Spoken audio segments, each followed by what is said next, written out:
Hello and welcome to a D6 Damage Diecast Live, where we are going to be taking your questions and talking about all aspects of Pathfinder and D&D.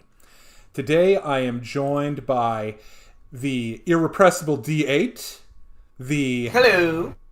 the incontrovertible D12, Maybe. and the inescapable D Hundo. What it is. You just can't get away. Today I would like to. Today's going to be, in terms of the questions I've prepared, going to be sort of a discussion about like RP and really playing your character because we have some pretty big personalities to discuss that today. And I'm going to begin with a topic that I've seen many videos on just in the D&D sort of discussion on YouTube and other areas, and that is, how do you play your heroes? And I'm going to ask the question, should you even try to play your heroes? Because you can run into problems with mechanics, roleplay, world building, and even conflicts with other players when you're trying to play a character from another medium. But let's start with D8. What problems do you foresee with playing a character from another media, at least mechanically speaking, to start off? Mechanically, you're never going to get it where you want it. There's just no perfect way, and on top of that, you have the horrific addition of the random aspect of dice. Mm-hmm.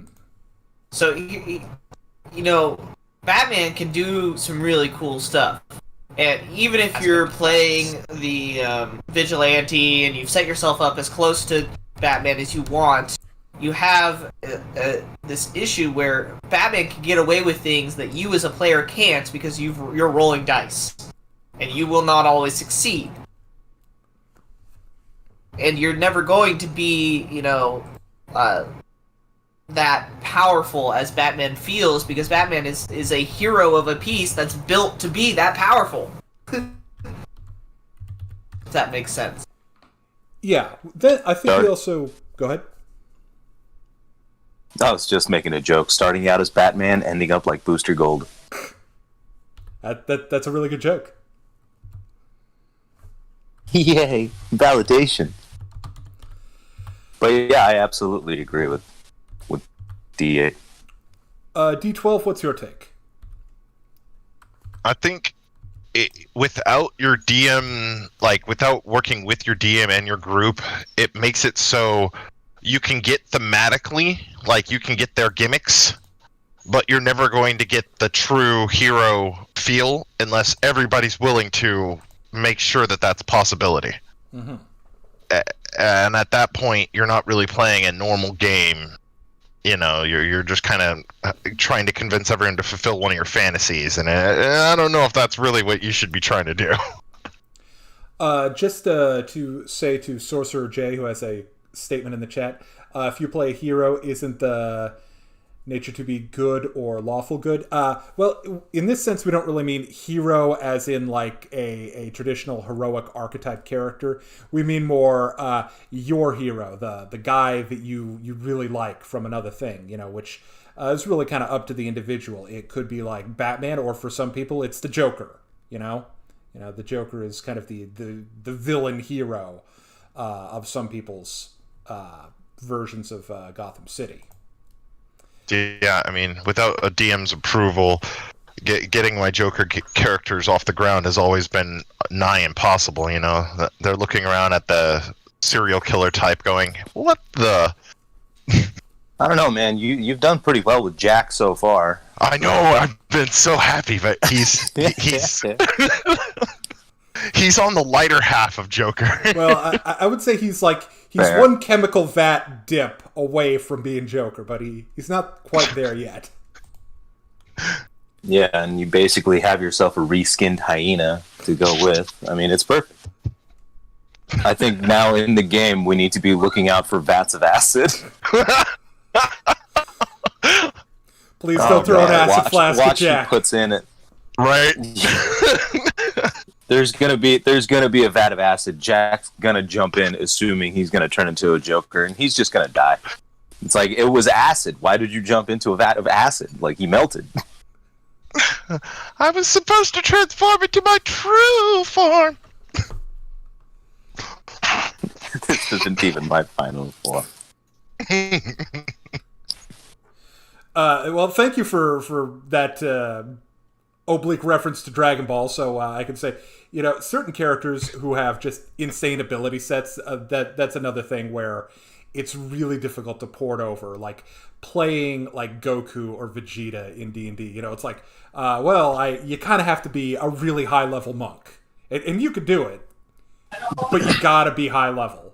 That's a thing I've noticed when it's like, oh, I really want to play this character, and it's like, well, you can kind of do it, but it requires you to be like level 15 to 20 in order to actually feel like you've got that. That's part of what I mean by saying you'll never be powerful enough. You'll never feel like you are on the level of the character you are trying to import. True that. Like, even if you do start a game at like later levels, because you get the that challenge will be rated up. Yeah. To the point that you still don't feel like you're that powerful. That, or your abilities just can't be used often enough to feel like you're truly that character. Yeah. Like, I can do this awesome thing, but it's only 2 times a day. How can I Kamehameha only 2 times a day? Right. The DM's just looking at his notes. The people of the world aren't willing to give you their spirit energy more than twice a day. That's why I take it from the deers. All right, so moving away from just mechanics, let's talk about the RP of playing like characters from another medium. Now, I'm kind of a believer in that when it's the RP, you need to have a certain amount of flexibility. I mean, sure, you may want to play like a Judge Dredd type of character. No, I'm going to enforce the law, no matter the circumstance. I'm going to be all about that law. Law, all the time, all about that law. And then you arrive in a barbarian culture where laws basically don't exist. Like, oh no, what do I enforce? What's my reason for being? And you end up with this existential crisis. What even is the law? What even is law? The law. Not to say that existential crises would not be good fodder for good roleplay. Mm-hmm. But yeah, make sure you know what kind of game you're getting into before you develop said character. Dia, what do you think of the impact of RPing a specific character? Like, do you think it's a good idea?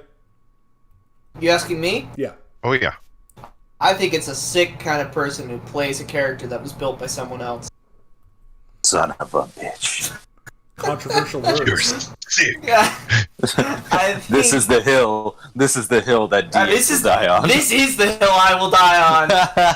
This is not your character. If you want it to be your character, then you're going to make have to it your change character. And if you're changing it, then you're not playing a character you're importing in to begin with, so why are you trying? I mean, by all means, use a ideas. character as like a template to build from. Yeah, but you don't play a character, someone else's character. That's ridiculous. Yeah, what I was going to say specifically was that idea pigeonholes you in such a way that, it your hands are, you have one hand tied around your back from the get-go, RP-wise, because you have to follow this very specific outline. The Batman doesn't laugh. I'm not going to laugh at this. You know what I mean? That's not fun. So no, I would never, ever, ever allow someone at my table to play a character someone else built. And by that I mean specifically personality-wise. I mean, obviously, mechanically, there's only so far you can go before one rogue and another is the same. Oh boy, is that the truth. I mean, you can go away, especially with the archetype system. Rogue with a rapier? Yeah, are you a 2-weapon wielding ranger with 2 scimitars? Like, Get out of there's my only so sight. far you can go. Whoa, I'm completely different. Mechanically. I have a white jaguar figurine of wondrous power. Oh, I see. Oh yeah, I was God. gonna make. Damn it, I was gonna make that joke too. Basically, kids, what we're saying is stop making drizzt. But mechanically, there's only so far you can go. But if you're playing someone else's intellectual property, you're a monster, and you need to stop. This is an intervention. Paid for by the following. Jimmy, I know you're watching. Please stop. You all have that friend. Well, but and maybe that friend is new to D&D, and that's basically that's all he that's what he's comfortable with. You know what I mean? Sometimes somebody's first character is something built by somebody else, and you know what? Like that's fine. Just don't make it a habit. Yeah. Or make it your own, you know? Yeah. It also seems like you can run into problems in terms of like world building, where it's like if you're trying to port over a specific character, you can run into issues where it's like, how does this character actually like exist in this world? A lot of that, you know, you see this with like technology is like one of the big ones, where it's like we've run into circumstances where we've had, you know, like multiple iterations of both D&D and Pathfinder, where we're really trying to wrap ourselves around the concept of getting Iron Man into this world and having him, you know, work. I love that. I've in 3.5 I was able to come really close right before these. I had a suit of armor. It was intelligent. It had flight. So all I had to do was make the armor call the armor to me. It would be able to equip itself to me. It was awesome. I was a warlock, so I was using Eldritch Blast as my laser beams. Nice.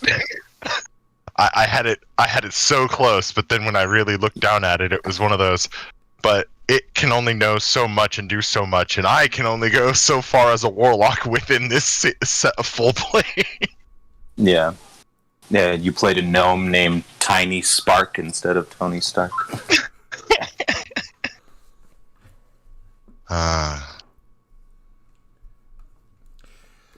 D12, do you foresee any other issues you might have run into with world building where it's like, you know, maybe the DM has made a world where it's like, no, we're like super low fantasy, you know? Oh, dude, the no DM actually had like this weird, like at first he was down, like I was warlock, you know, warlock in full plate. He's like, okay, weird, but okay, I can deal with that.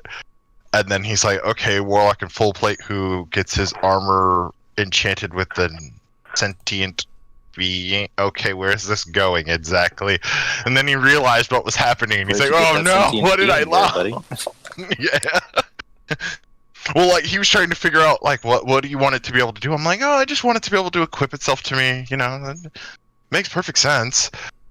And he's like, well, yeah, you know, I mean, unless you're gonna have a party member come over and help you, it'll take you too long to do it. Yeah, all right, I guess I can allow it, but why do you want it to be sentient? It was like, Wait, what's his name? Wait, you named the armor? yeah, Yes. What did you name the armor? Barges. Jarvis, shut up. yeah, exactly. I did. No, it's a djinn named Jarvas. Jarvas. It was like it was bad. A djinn because, like, possessing the armor. It was bad because the armor was it was bad because the armor was really good at doing its job, you know, being full plate and having the enchantments plus the sentient made it so that way it made it really easy for me to be able to go above and beyond what the DM was ready to deal with. And it was just the smallest oversight, you know. The smallest oversight allowed it to happen. But I had to choose between either I had to retire the character or I had to make it so the character only did certain things at certain times. Because how it was built, it made it so I unbalanced the campaign like my power level, because I could fly, do Eldritch Blast from multiple angles, do the shapes with the cones and all that stuff that are still available to Eldritch Blast, thank God. And empowering blast and strikes. It was just, it made it so the that plus that equaled unbalance. and it, with a lot of the DMs that saw stuff like that happening, it made it really difficult for them to go, well, how do I take it away? And it's like, no, you really just have to work with the player once that's happened. But prior to that, you really have to just look at what they're doing and ask them what they're doing. And if they're upfront with you, then it's all good. Because like I told them eventually, it's like I'm kind of building towards this, but I didn't mention it was Iron Man. It was just I kind of want the armor to be able to do these kind of things, and I'm gonna do this. And once it all came together, he didn't realize how strong it was going to be. But as it's separate pieces, it was like, oh yeah, that's reasonable. But with our powers combined, we are game breaking. Yeah, that's exactly how that happened. So kind of the last issue nice. I see potentially being an issue if you're trying to port over another character from another media is you run into the potential issue of problems with other players at the table. First off, there's the, when you're really trying to play this guy, it might annoy people. Or there's also the possibility that, maybe you're trying to play Batman and the other guy you're playing with is a real Superman fan. D. Hunter, how do you... The Superman fans don't exist. Not anymore. They're a myth. Long since extinct. You are D. Hunter, only a Henry Cavill fan. Turns out it's just actually Henry Cavill in a mustache. I mean, if it would be anybody. So, D. Hunter, how would you deal with difficulties with other players when you're trying to RP something? I would say communication is key. If you're having an issue with another player at the table, then don't let that issue fester, for lack of a better term. And then all of a sudden in the middle of the game you blow up going, well, what the hell, man? Because that's no fun for everybody. So if you're legit having that kind of issue with a player, just talk to him about it. Be like, hey, dude, get off my case. I want to play this. Let's work something out here. No. Luckily, I haven't been in many of those situations where the kind of characters that we were playing caused so much contention amongst the players. Yeah, well, I've only had one. Go ahead. Yeah, I've only had one character that really was like a upsetter, like a party balance. Like my Iron Man was upsetting for the DM in one aspect because he couldn't scale them enough up for the party to deal with and me to not be. It was, but that's beside the point. With the players, a different campaign, different aspect, where I had a character that was designed to betray the party, and because the people knew he was going to do it. It created this upheaval because they could see it coming and they knew it was going to happen, but their characters couldn't do anything about it. So insight checks. All of the insight checks. It was like the players knew what was coming and the characters had no idea, and they were like, no, don't screw us over like this. And it's like everybody's sitting there, and me personally, because of my personality, I'm able to separate one from the other, so I'm easily able to do something that betrays the entire group without any qualm, while at the same time totally being like, I'm with you guys. All right, so we're gonna move on from that topic. We have a question from Double Shift in the Discord. His first question is, what are your plans for the channel? Pathfinder 2 has taken a bigger hold as expected. Will you be going for it again?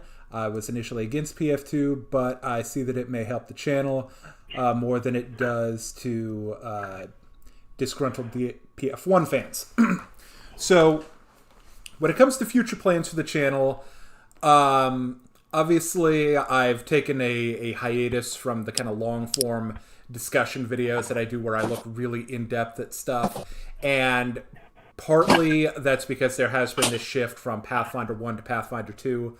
and I want to wait for a little more Pathfinder 2 content to get generated and maybe even try it out a little bit. But also, I've just been busy lately. So, those are a significant amount of research and actually making the video. A lot goes into that, and I don't want to throw out something that isn't going to be, good quality for the people watching the channel. I know that detail matters to you guys, and if I don't mention something that I really need to, y'all catch it, and I'll catch it immediately afterward. But as for the immediate future, I won't say too much about it yet, but we do have something Starfinder themed coming up that's going to be similar to what we're doing with Carrion Crown, but kind of a shorter format, a little bit of a quicker experience that I think will give the guys a chance to kind of show what they can do with the system. So look for that on the horizon in the near term. And those are kind of the plans for the channel, at least for the moment. The next question that I had for the group is, what is your favorite hybrid class? D. Hundo, why don't you start us off? Oh, that's such a loaded question. My favorite hybrid class. Have somebody else answer before I come up with my answer, because I know I'm going to say something and then I'm going to be like, oh, wait! It's like the bridge in Monty Python. All right, D12. What is your favorite color? Blue. No, yellow. D12, all right, so the hybrid classes, I guess if we start off with the hybrid classes in general, the ones that I actually like are probably the Brawler, the Hunter, the Slayer, and the War Priest. Those are the ones I like. I like the Brawler because it kind of gives you I made a Brawler. A monk-based, a fighter-based monk, I want to say. Not a monk-based fighter, because it doesn't really feel like you're playing the monk. It feels more like you're playing a fighter with monk. The Hunter, I'm thoroughly enjoying the Hunter currently. It's not quite the same as playing a Druid or the Ranger, but it has or actually I can't say that. It's basically the same as playing a Druid or a Ranger, and you just kind of get to specialize which way you want to go with it. More towards the Druid aspect, more towards the Ranger aspect. You basically get both their spell list, and you kind of have fun. And I think that's probably why it would be my favorite of any of them, because I love the Druid as my favorite core class. Like, it hits me to home. Yeah, easily. The Slayer would be a close second, though, just because I love rogues, and, giving rogue Ranger abilities is just nasty. And can be nasty if done properly with the right archetype, but I don't know if the base one is necessarily good enough. I see potential in that, for what it's worth. More to try it myself one of these days, but I'm happy with the class I chose for some campaigns. D8, what are your thoughts? I think the Slayer's action economy is terrible. Makes it unplayable.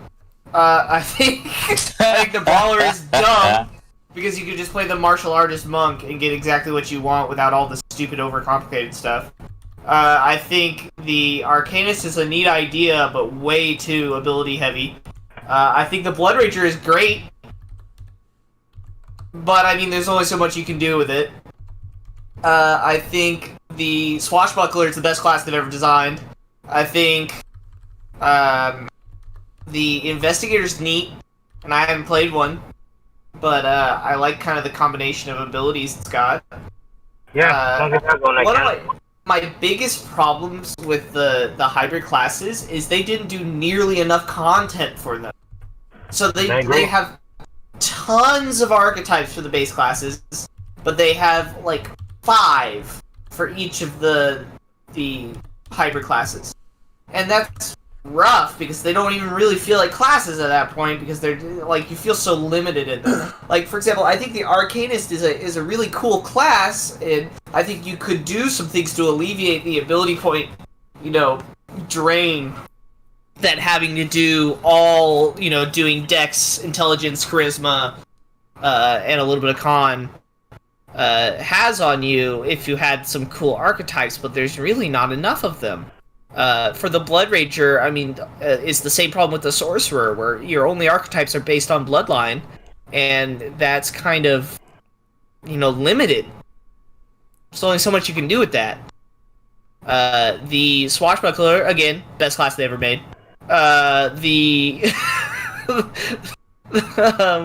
are some of the other ones? Oh, the Shaman. In case you were wondering, yeah, if playing a witch or a druid, what would happen if the two married each other? Would you get a functioning class? The answer is no. Well, that's the Oracle witch, though. The Shaman's pretty garbage. I will agree with you on that one.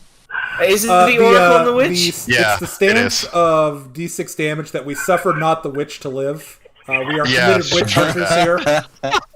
I just wish the witch was better, good. Or really, what I more just good. I'll be honest with y'all. I wish they just made the Warlock. They made the Kineticist, which is basically the Warlock, so I'm okay with that. But wish they just made the Warlock. Yeah. What are the other hybrid classes? Did I cover them all? Gold. Oh, yeah. Who would ever play a Scald? I played a Scald and I had a great time. Yeah, talk about not letting your party do anything spellcasting related. Oh yeah, dude, Rage Priest. I Dude. super enjoy being able to cast spells for the first 2 levels. Okay, so you do have to accept the rage. I will throw that out there. That is part of the making other people rage class feature. True. You do have to at least accept that. I don't know. I just think the Scald is such. It's like, why would you choose to play it? I don't understand. Well, it was for I think it loses. Oh, maybe I can see it there. I think you lose all the really good parts of the Bard, though. Like, you get a it has to be very party specific. That's kind of the thing about all hybrids. Yeah, but I mean, like, with the Swashbuckler, you're not really giving anything up. You're just getting things. With the Swashbuckler, they literally describe it as a fighter that gained this. Yeah. It's like everyone else is a merger, but that one's the Blood Rager. You're losing rage powers and spell casting, but you're gaining abilities in combat.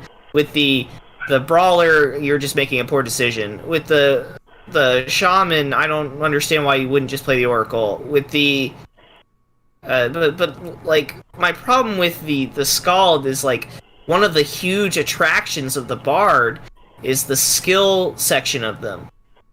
And the Scald takes away your focus from skill onto focus for party buff.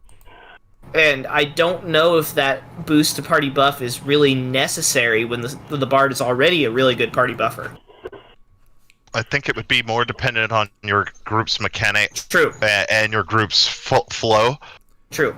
With the Scald, with the average... With the Scald, they had some interesting ideas, and I really like the flavor.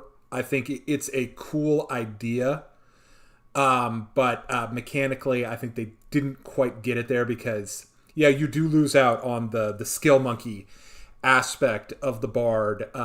They had some, again, cool ideas with the spell keening where you can use spells from other classes, but it feels like they overly restrict that, and then they try and fill in with, like, items and stuff, which, again, neat idea, but it sort of has the witch problem where you made a class that wasn't there, and then you keep stapling stuff onto it to try and fix it. You keep getting these patches, and you're trying to patch it into a good place, and it's just not working. Well, it's one of those things where it's still not a whole product, so your patch job over a patch job with a patch job is only still just making it patch work instead of a finished product. You ever see a really bad cover-up tattoo?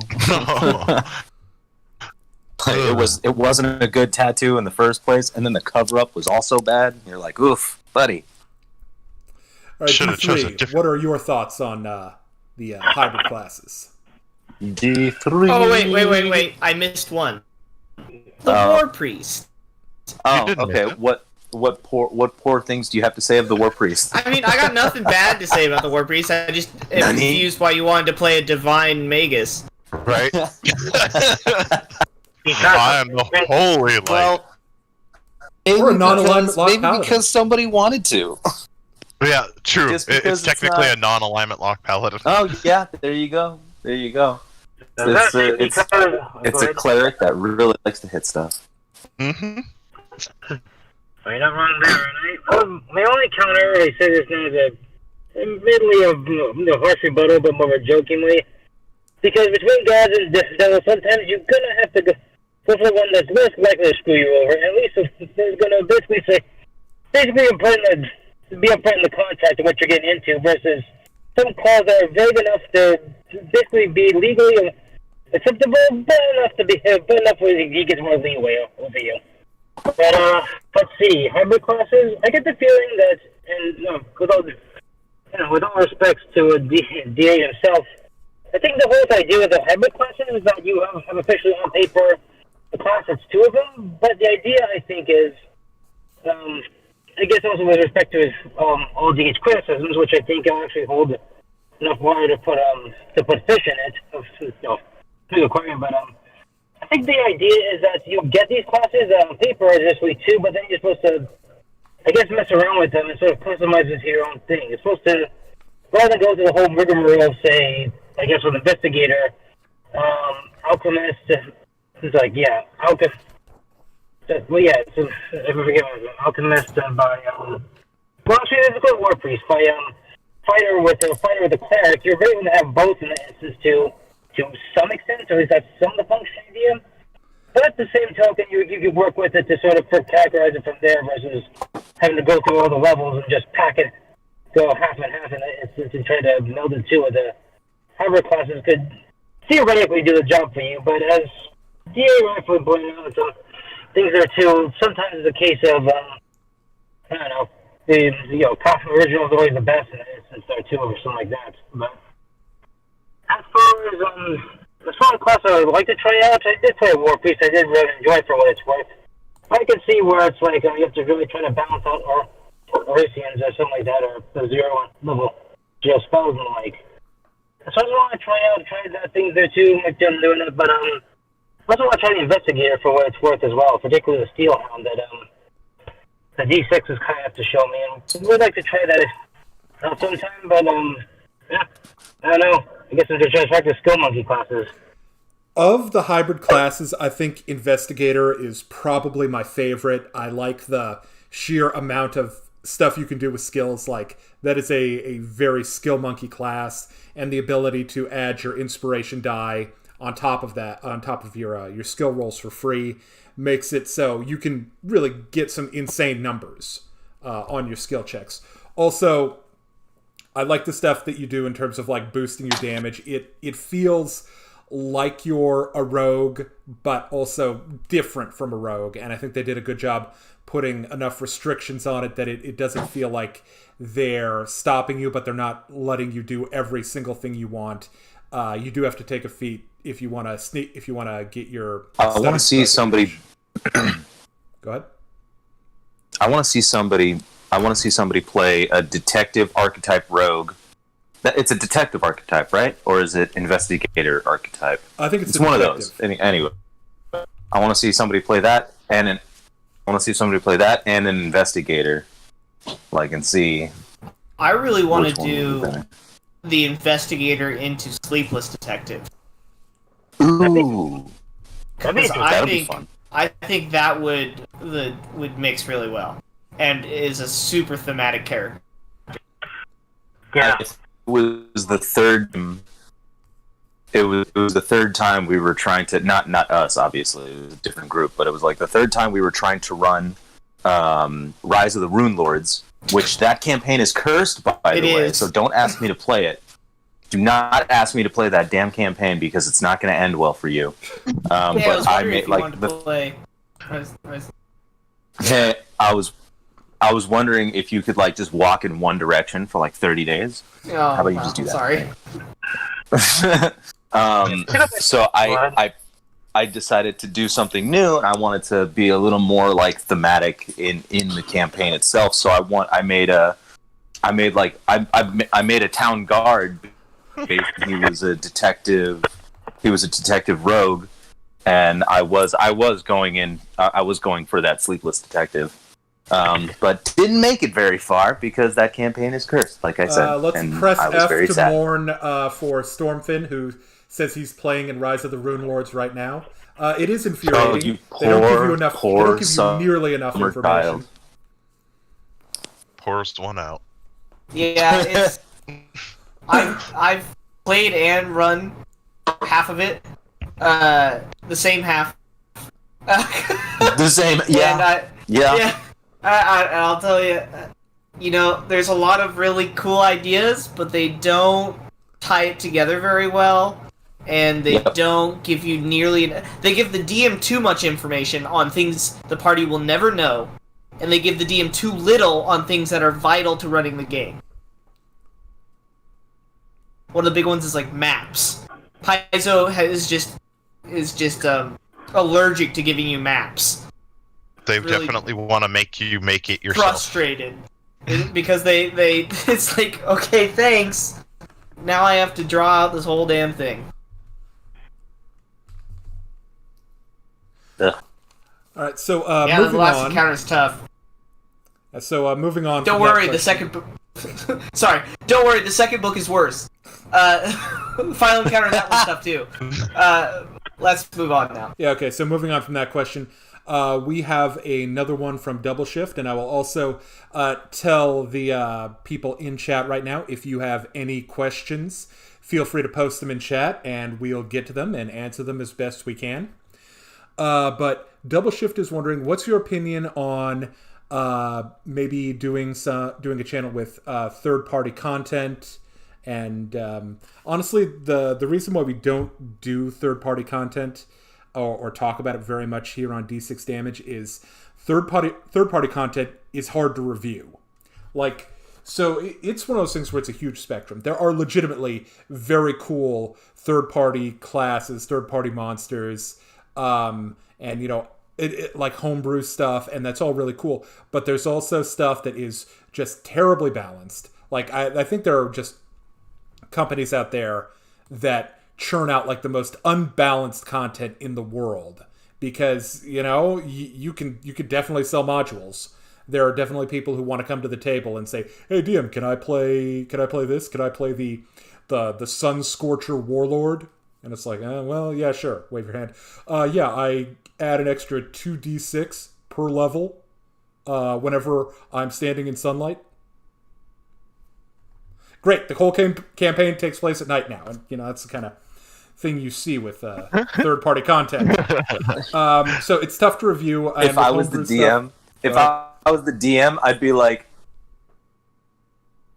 sorry, it's cutting out a lot. I was saying that if I was the DM, I'd be like, oh yeah, you can totally play that. By the way, we're in the Underdark. Because I'm an ass. Oh. Damn. Talos, god of storms, has covered the entire continent in storm clouds. Guess you'll never see the sun again.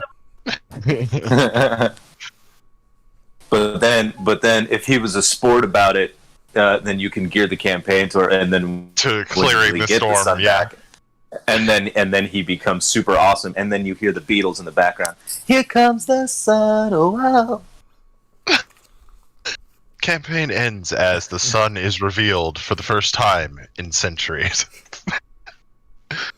and we do the Zack Snyder Superman thing where he's just like bathing in the sunlight, achieving ultimate power. But yeah, when it comes to homebrew content, I would kind of feel bad reviewing it because people work hard on that stuff, and I don't want to be that guy who takes your thing that you worked hard on because you really love the idea, and then I want to say, yeah, I think this is kind of unbalanced. This class feature here isn't very good. No, I would never let anyone play this.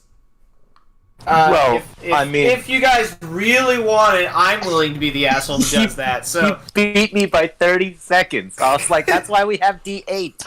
That is precisely why he's here. Have a little segment on D6 damage. D8's damage. D8's damage. Yes. Get ready. You hear a bunch of D8s roll, yeah. and then you just hear his voice. All right, so this is bullshit, and this is why. That's how I'd have to start every video. We'd never get paid for it. Oh man. All right, next question is, what races do you think need subversions? Elves. Okay, so so you want some some wood elves, some high elves, some dark elves. I'm saying there's not enough elves. Some Keebler elves. Never enough elves. Some lawn elves. No, the ones that actually do truly need it, like it comes and goes depending on the version of the game, are like the gnomes and the halflings. Yeah. Because like different areas of the world would definitely produce different types of halflings and gnomes, especially since how the gnome story / origin story is set up. It would definitely. Yeah, there's regular gnomes and deep gnomes, but then what else aside from the deep gnomes? Right. Where are our forests? Swerfneblins are a separate playable race. So at least they split the deep and the Swerfneblin, so they're like, hey, we turned our edge in dark. There's Mopey gnomes, fairy gnomes, deep underground gym gnomes, and then, city gnomes, I guess? That's kind of how they broke it down. Yeah. I'm sorry, excuse me. Technically, the subtypes are Dread Gnome, Gear Gnome, Lava Gnome, Traveler Gnome. But really, we all understand that that's not true. Yeah. Well, I'm just thinking, too, you could be wrong. And looking through his culture and histories, and, like cultures on the world and the mythologies, you could feasibly make certain other,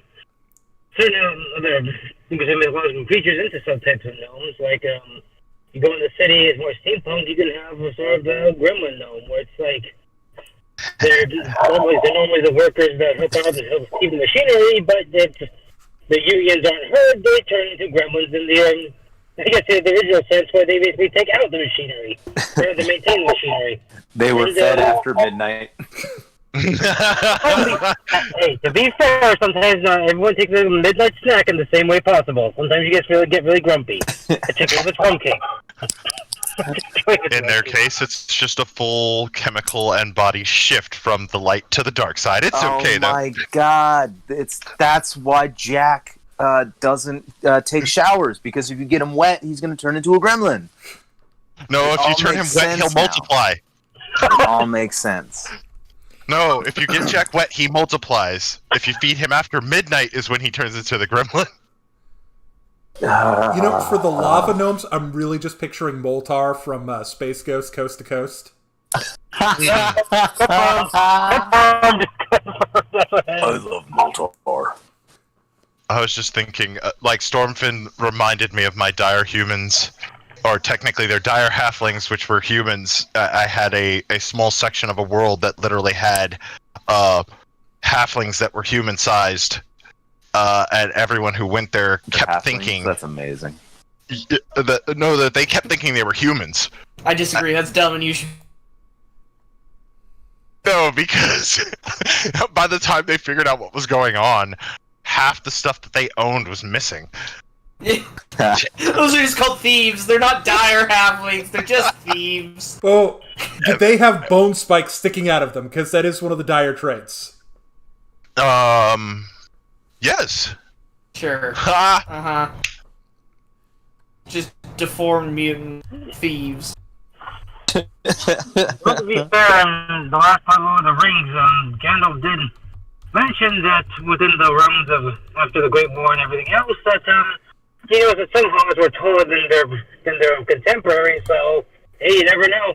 No, that's okay. Hold on.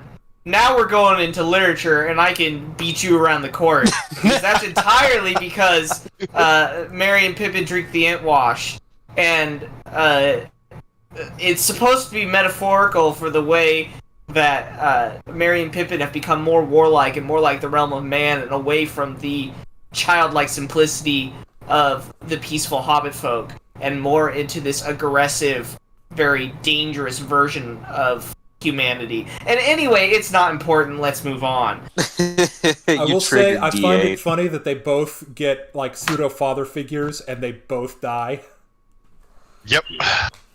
Triggering events. Well, I mean, yeah, you can't have your hero's journey without the death of a parent.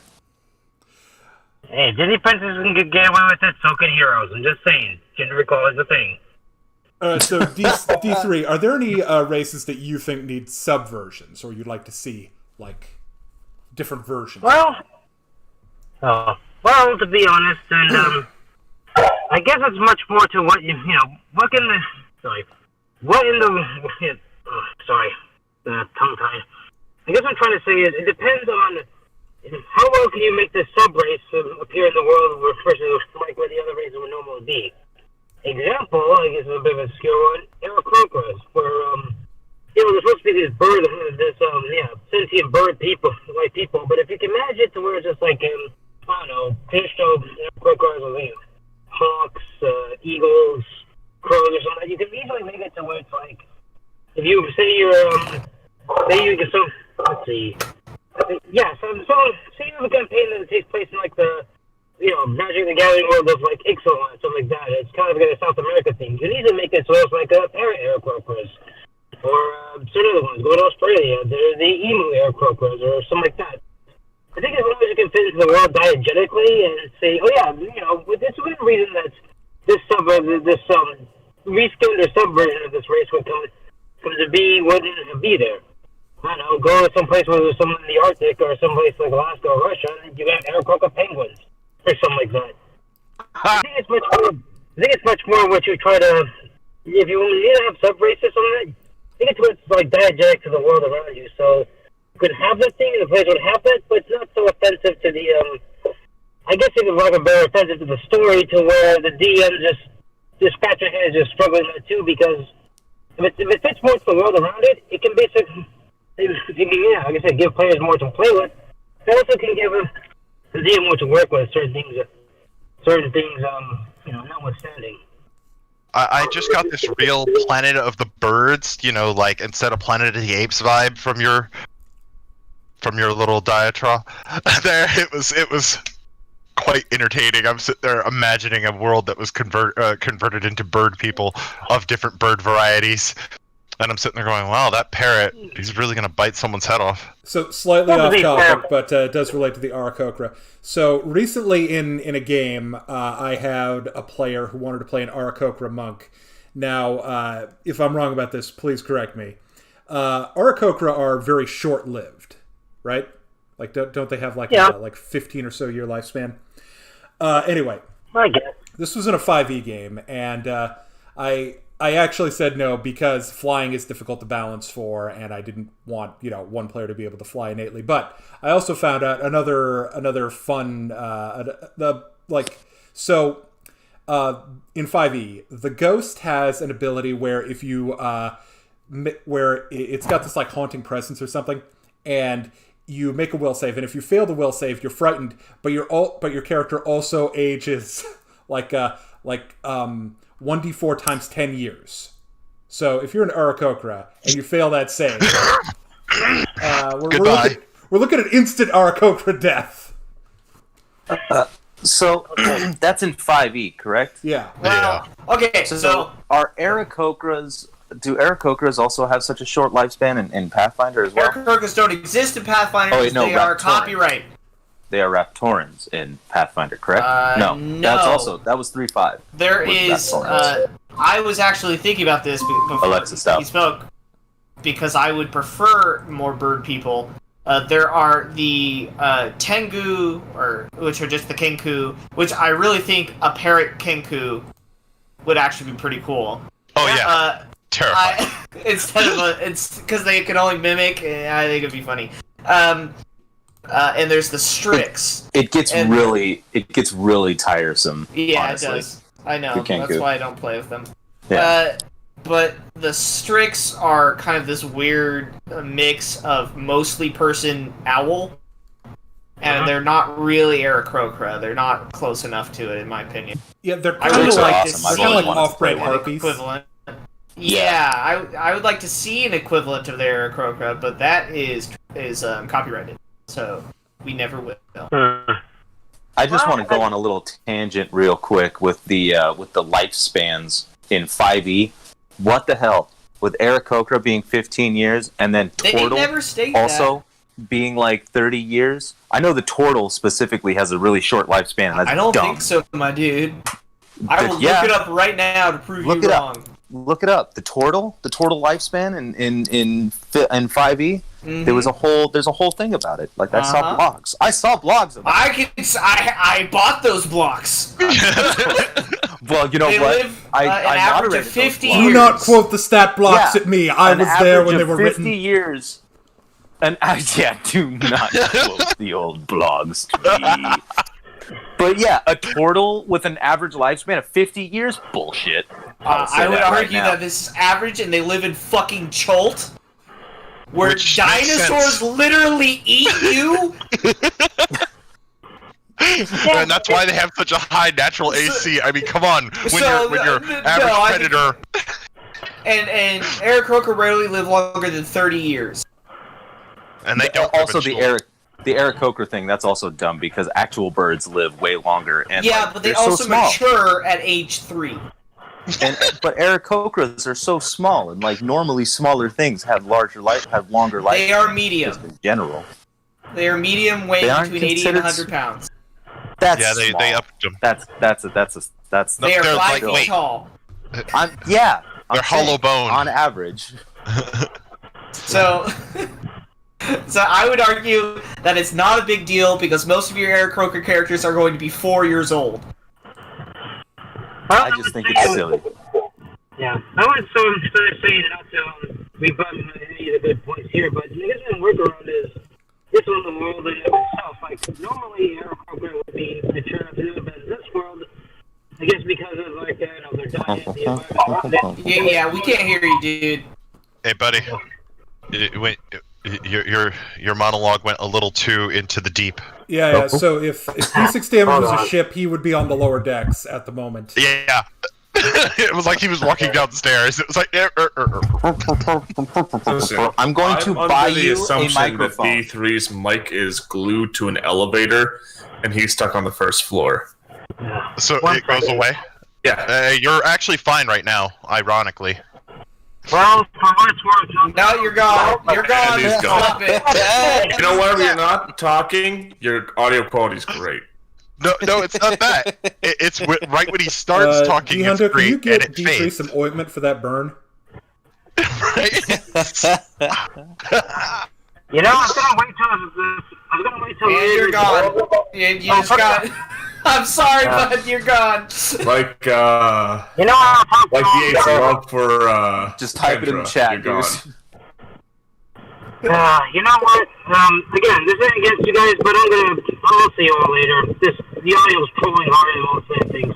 Oh yeah, it is definitely. We'll get it horrible. fixed. No worries. Yep. Okay, Well, good having you. Yep. Lovely having him. He's so nice. he's so sweet. What a sweet summer child. All right. We love him. So Doomboy, we are discussing what races we think need subversions. Do you have any thoughts? Yes. Good. Moving Okay. on. First off, I just want to say that I feel that we need to have a dog race. I worked in the lovely D6 Damage Discord server towards statting one out. And with this, I thought it would be important to have a few subversions to represent all the different breeds of dogs. I thought where dog I'd have a racing was large frowned version and upon. a small version. It is. So, like, you can think of large dogs and you can think of small dogs, and you're good. But I think one of the ones that could really use it would be lizard folk, because it's, you are a lizard folk. You mean I'm an iguana?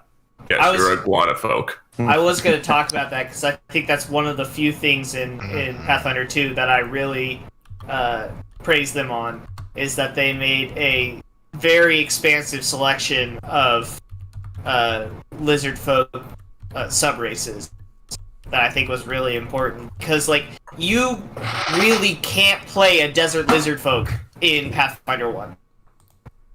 No, you couldn't. All of your things are on water. Yes, everything yeah. beamed to water. I can hold my breath for 15 minutes in the desert.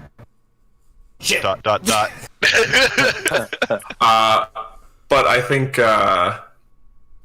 one of the things I'd like to do is I'd like to give them a smaller, like, newt race, which maybe have certain abilities like being able to pop their tails off as a minor distraction, being able to scale on just about any surface.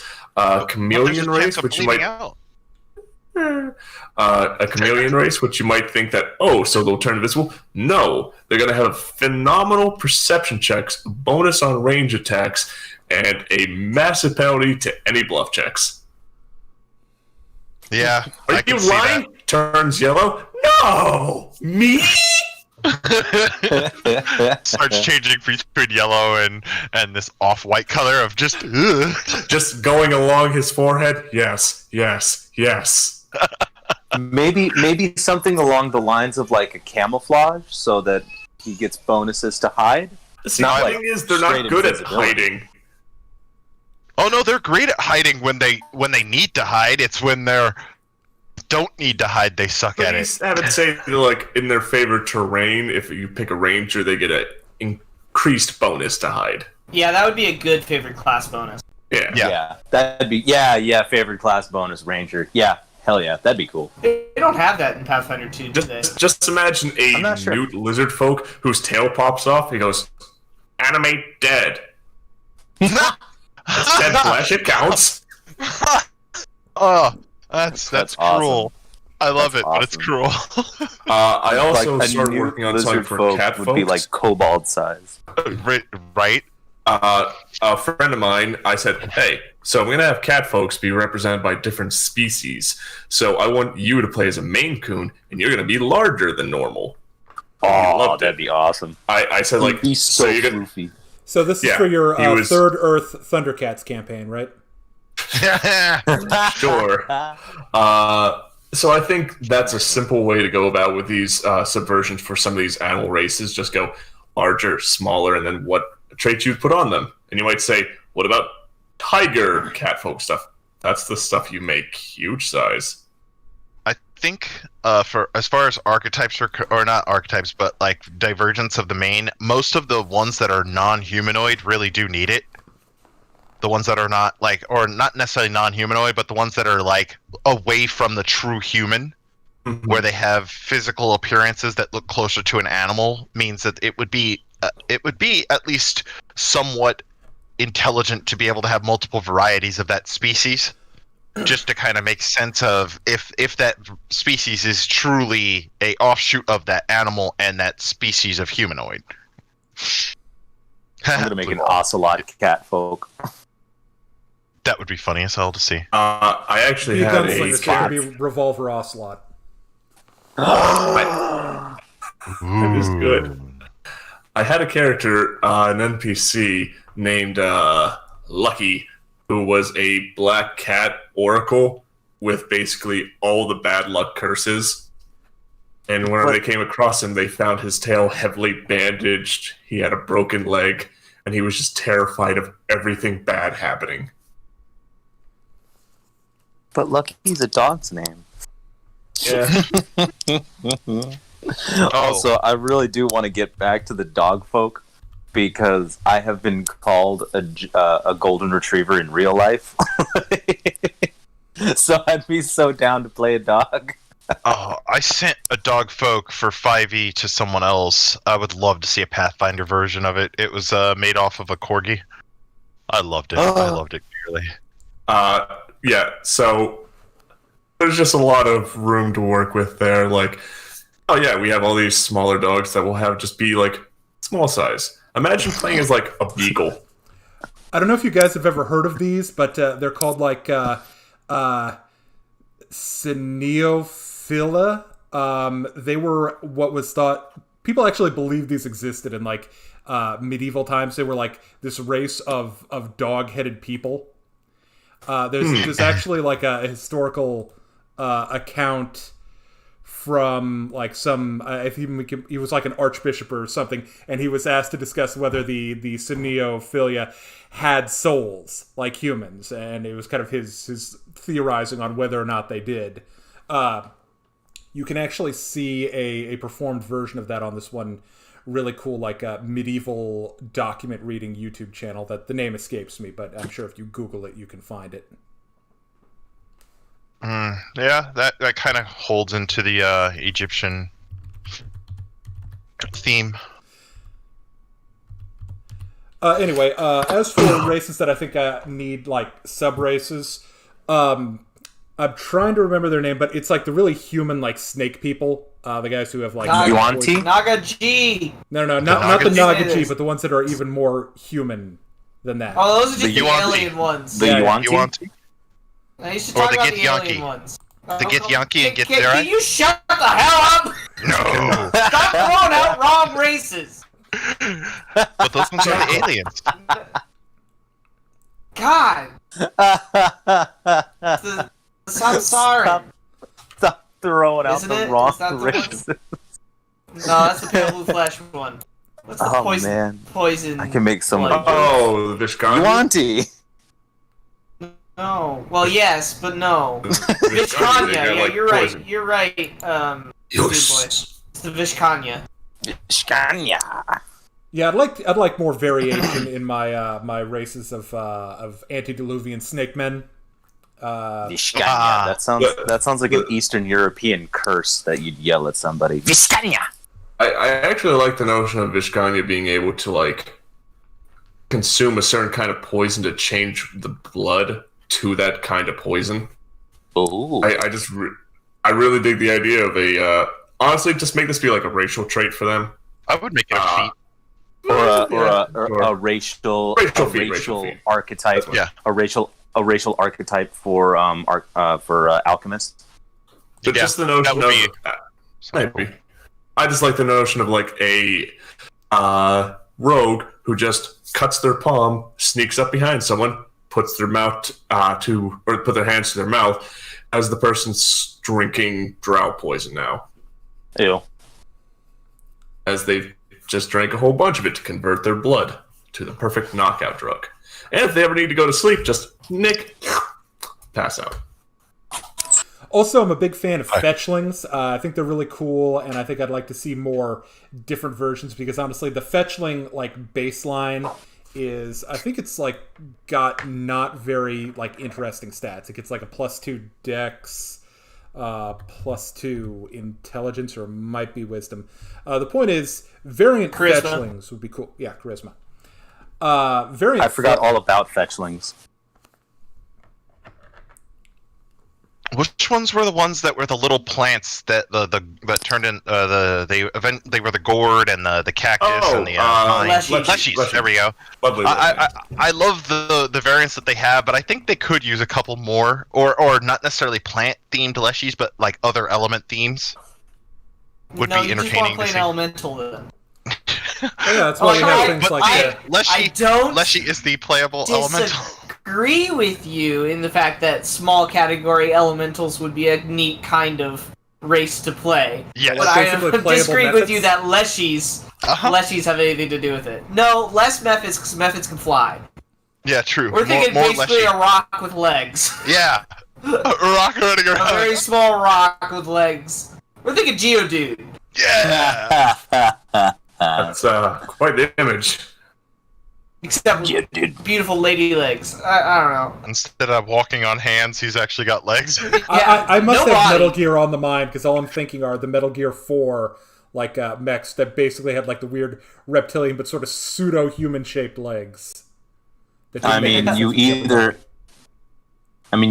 have Metal Gear on the mind or you're wrong. So I choose the first option.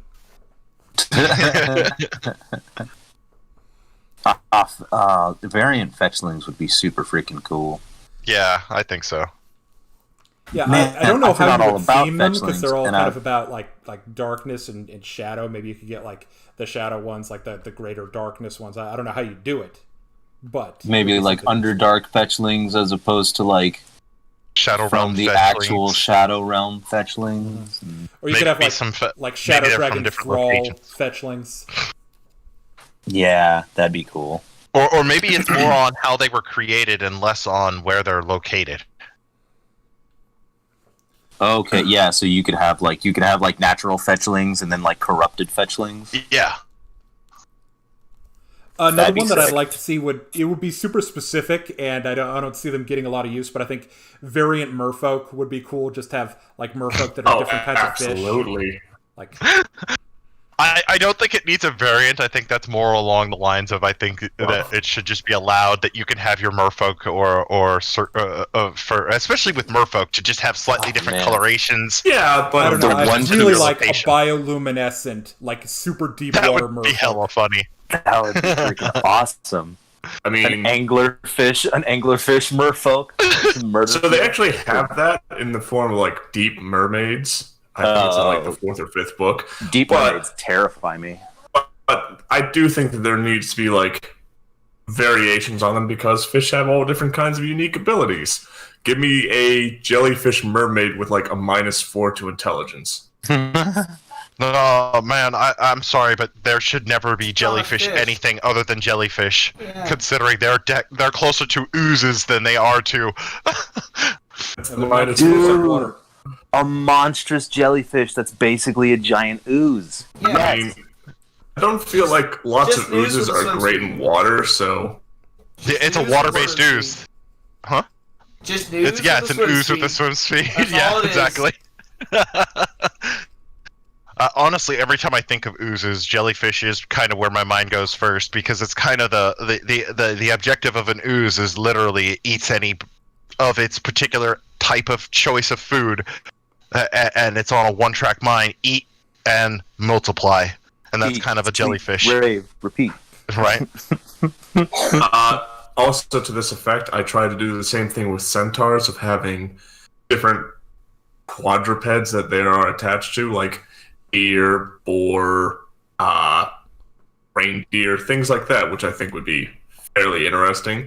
And in one campaign I had a very large hermit crab centaur. I can't agree to that Huh. because each of the different animals almost deserve.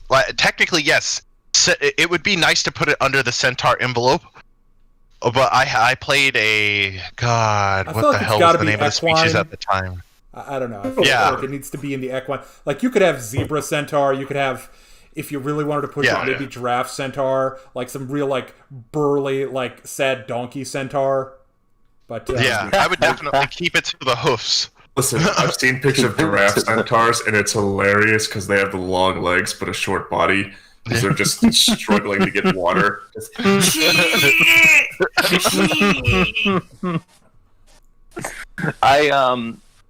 It wasn't a podcast, but it was like what we were doing a campaign Diecast. on YouTube where the guy was, I can't remember the name of it, but he was a donkey centaur, and it was so funny.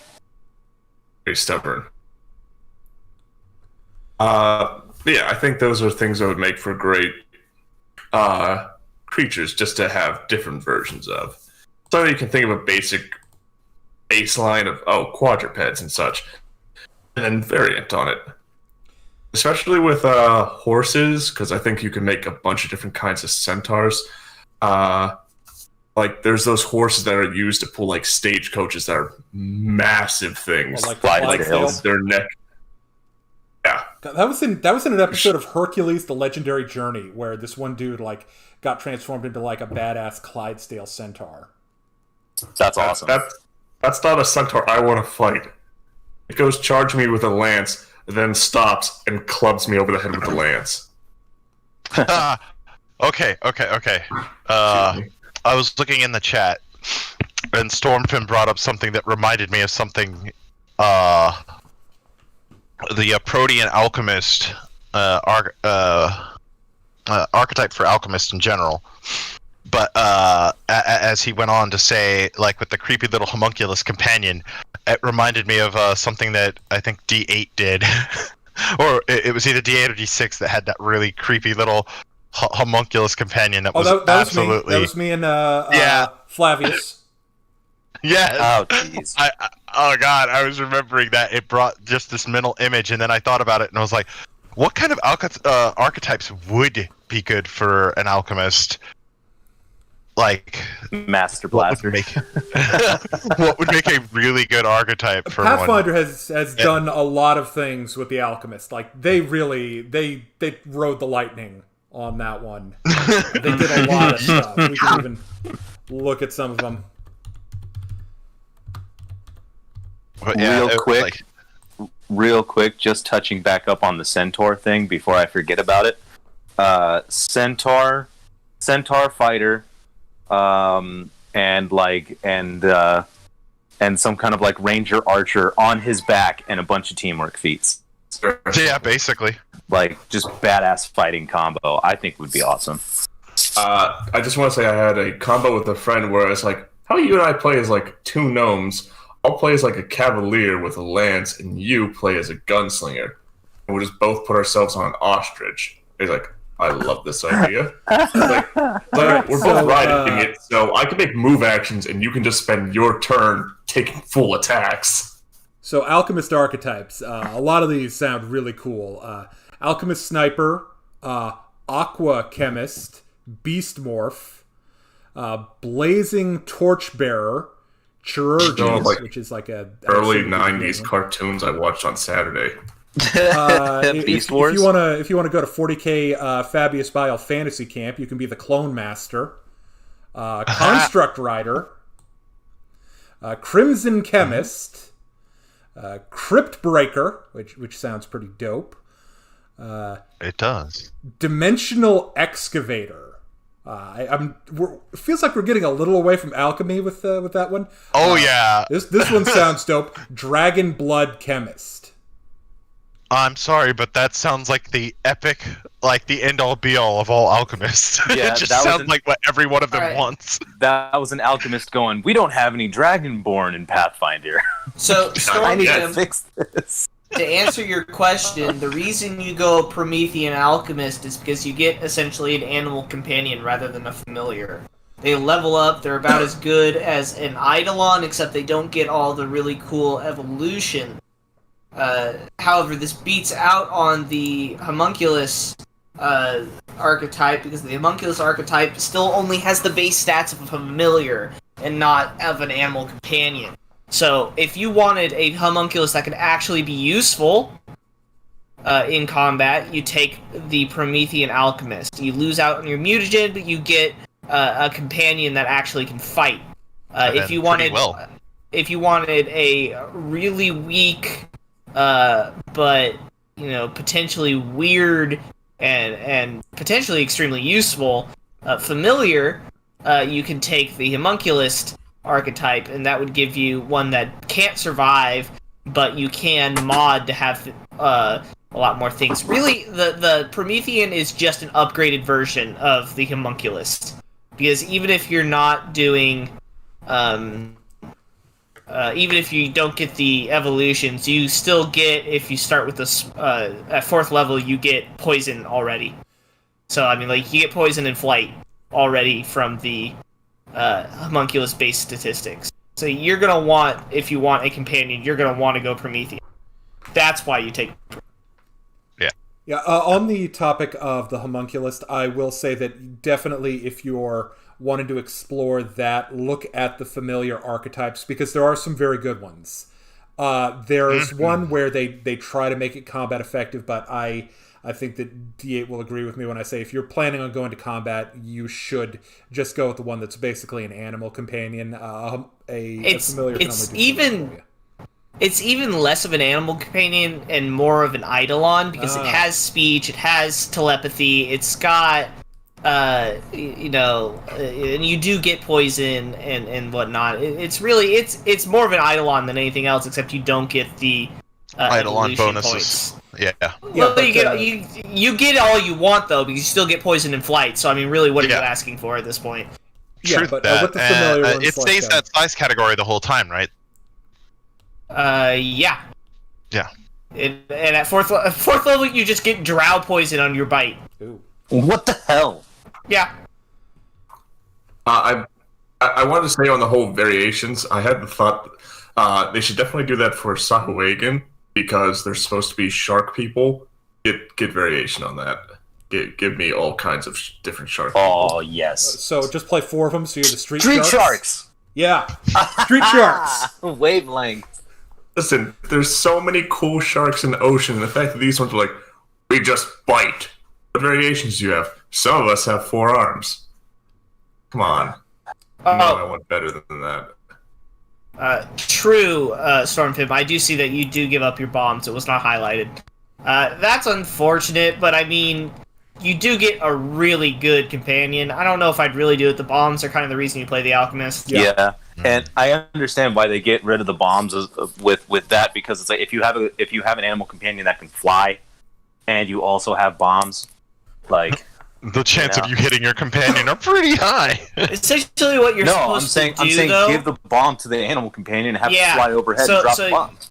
It has sympathetic alchemy, so what you do, or at least my understanding is essentially you can drink your potions to give yourself, like, breathe fire, and then you can just have your flying homunculus, actually breathe the fire. So it's basically, you basically have a JoJo's stand that you throw out, and you're so he gets to fight. It's kind of Pokemon. He gets to fight for you. Abomination. Like instead of you fighting. Oh God, you have a glider. It's like having a drone with a flamethrower attachment. Yeah. And a poison stinger. There was a rather interesting class, the Spiritualist, which I didn't get much of a chance to play, but I had the idea of just... Has anyone ever heard of the Decemberists? Oh, the band? Yeah.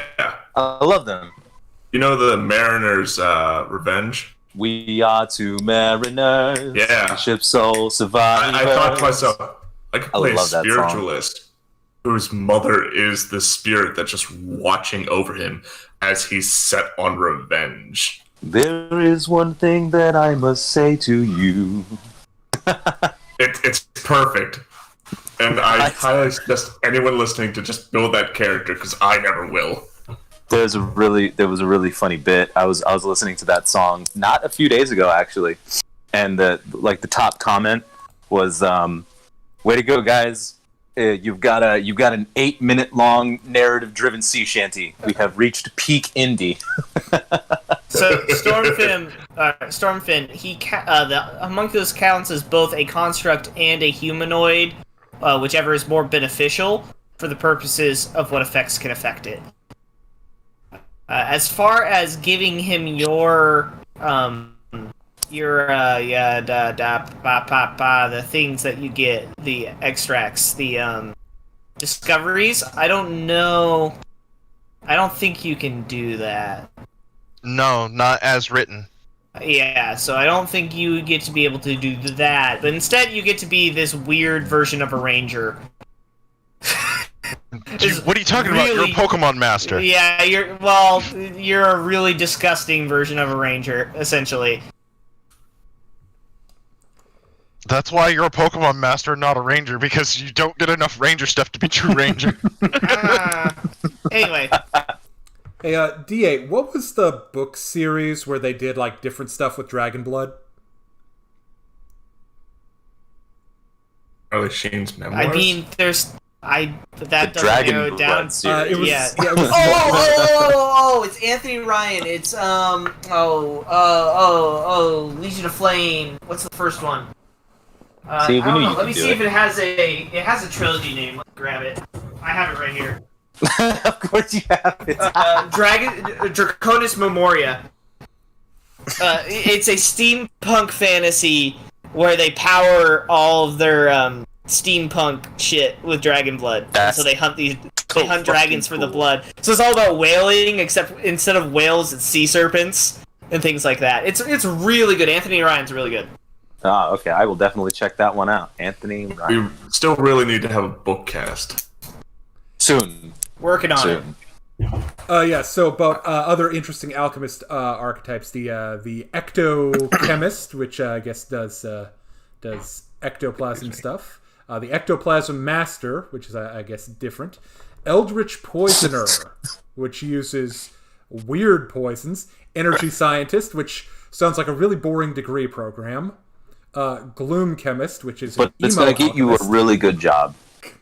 Yeah, it definitely will. Yeah, I actually looked at doing a Dampier Gloom Chemist one time just because I like the idea of replacing your bombs with, like, exploding crystals of darkness. Seemed kind of cool. There are, like, 2 different versions of the Grenadier. The Gun Chemist, which sounds really Mad Maxy. The Homunculus, which we've been talking about. The Ice Chemist. D12 has played an Ice Chemist. It worked pretty well. The Inspired Chemist, which I would imagine gets some inspiration stuff from the Investigator. The Interrogator, which sounds like another one of those if you want to be really brutal. The Mad Scientist, because why wouldn't you? The Metamorph, which is different from the Beast Morph, which means you don't just turn into animals, you turn into anything, including oozes. So then why... Speaking of the Ooze Master... The Mind Chemist, which does like a lot of mental stuff. The Preservationist, which I think is like all about, necromancy, but via alchemy, so it's totally different. The Psychonaut, which I want to be better because it's like a psychic alchemist. The Also, Rage it was Chemist. a great game. Very underrated. It's a shame that Double Fine couldn't, manage to pull it together for that sequel. It's unfortunate that Double Fine couldn't pull itself together in any facet. Well, I like the Alchemical Sapper. Yeah, I kind of wish there that was the a better campaign for it. I wish the Alchemist had a discovery that would allow them to cast the binding spell, but it's just chemically preserving something. I'll Well, bind there's you. the Preservationist. Well, that's what I'm saying. Like, it would essentially whip up some concoction and then trap someone in something that's just going to seal them in amber or something. Well, I like the idea of using alchemy to replicate spell effects. I think that's what they were going for, but they didn't quite get there, and they still kind of haven't gotten there. Like, I sort of toyed with the idea of how would you do an alchemist summoner, and the answer is you don't, and it would be really weird. You use your potions to draw out the summoning circle. Let's see. There's also Tinkerer, Trap Breaker, Visionary Researcher. I guess that's where you go tripping and you get some visions. I wouldn't be mad at that. And Wasteland Blighter, which I guess you're some kind of Captain Planet villain at that point. Captain Planet turned 30 a couple days ago. Really? Yeah. He looks really good for his age. Blue. Actually, I crack. think he looks a little old for his age. I mean, the mutton chop has to go, but We have a Or comment mullet. from frequent member Ferric, otherwise known as D4. You nerds and your classes this and your asshole. subclasses just give me more boomsticks. Cannot disagree. No. I can what disagree. happened? Watch me disagree. I disagree. I'm watching. Guns are dumb. They shouldn't be in your fantasy setting. There, I fiend. said it.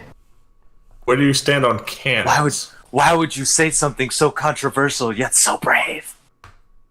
Because that's my role in this group. I'm the one that takes all the shit, and I get to say what we all think, but are too scared to say.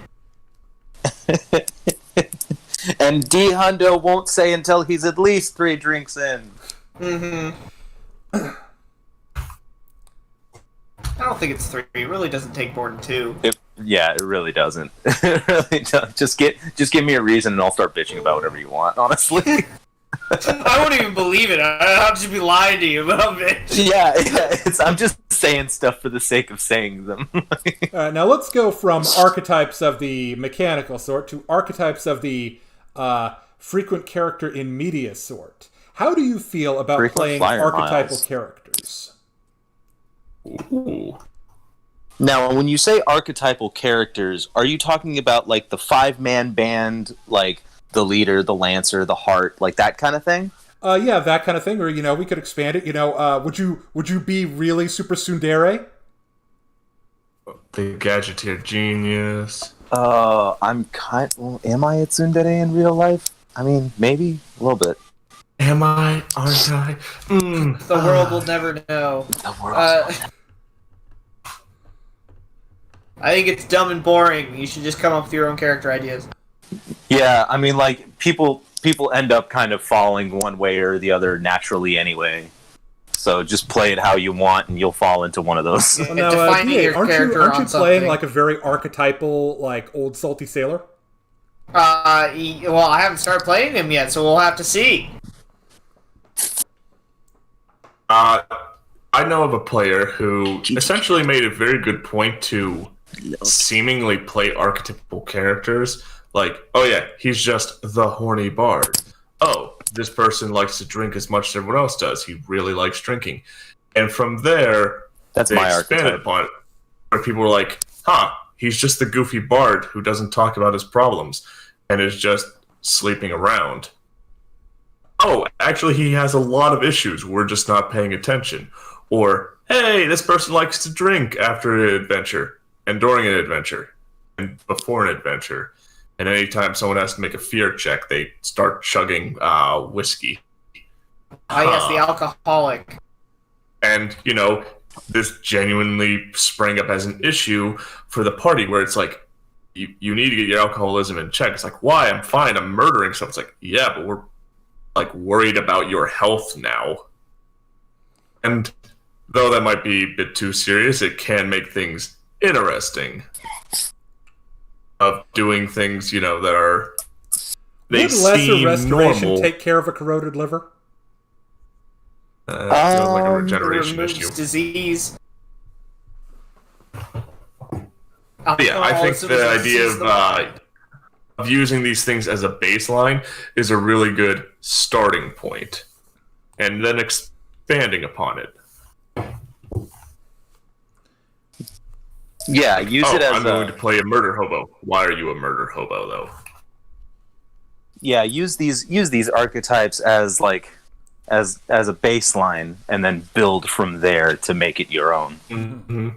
I actually really like to mess with people with this way because it's like, oh yeah, I'm the goofy bard who likes to play the guitar and sleep around.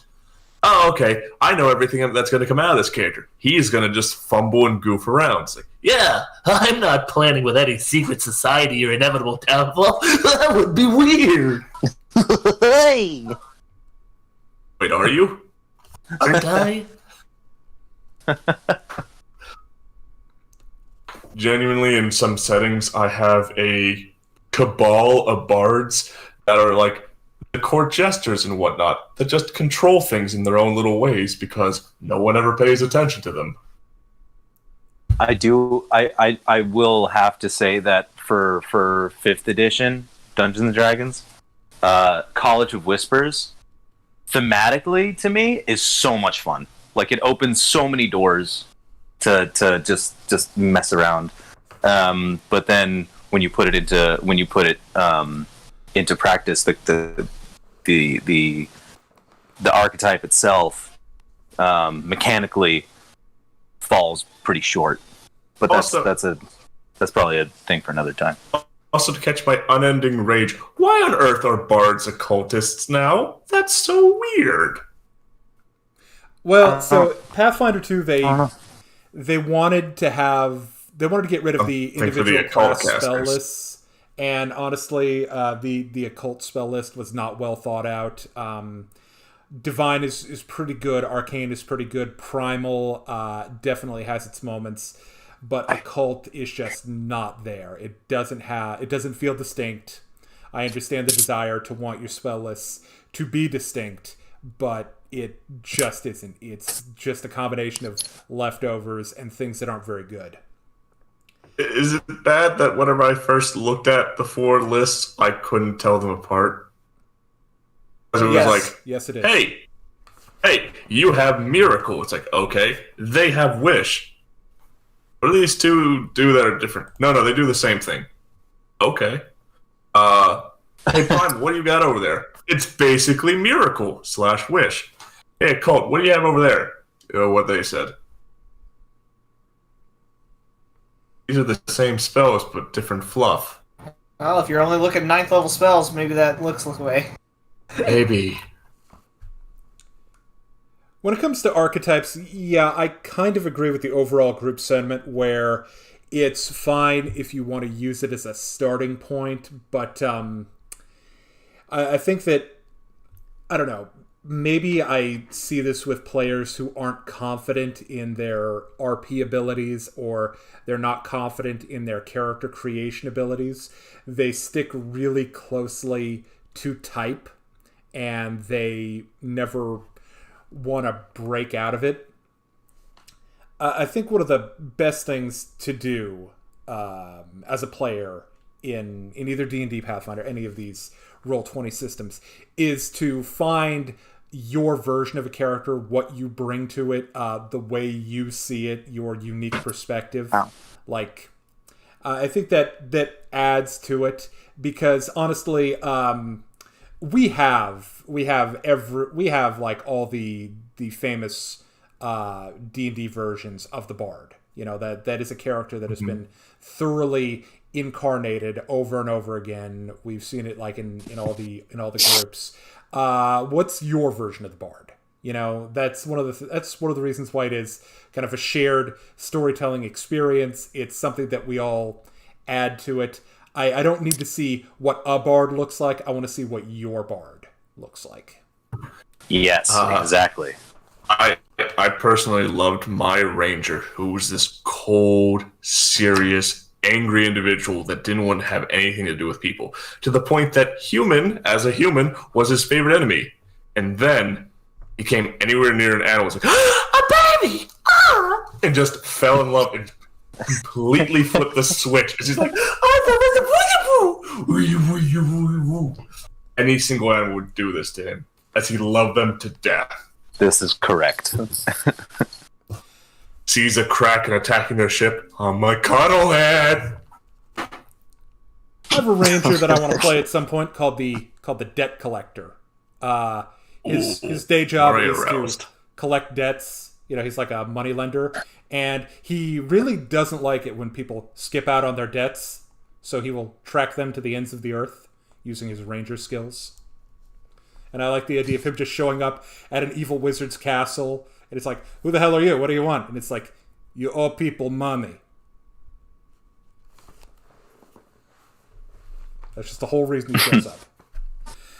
I played a wizard that was a professor of archaeology at a college and basically didn't get around with spellbook and go adventuring because he just didn't think that stuff was for him and was now struggling in an adventuring climate, like the barbarian being a brute, eating all manner of meat, I say with air quotes no one can see.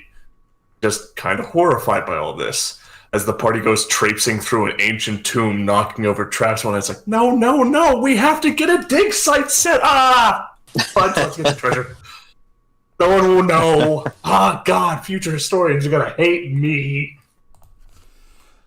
All right, so we've been at this for a while now, so we're going to bring things to a close with kind of a fun segment or question couplet. What is your best RP moment? D8, why don't you start us off?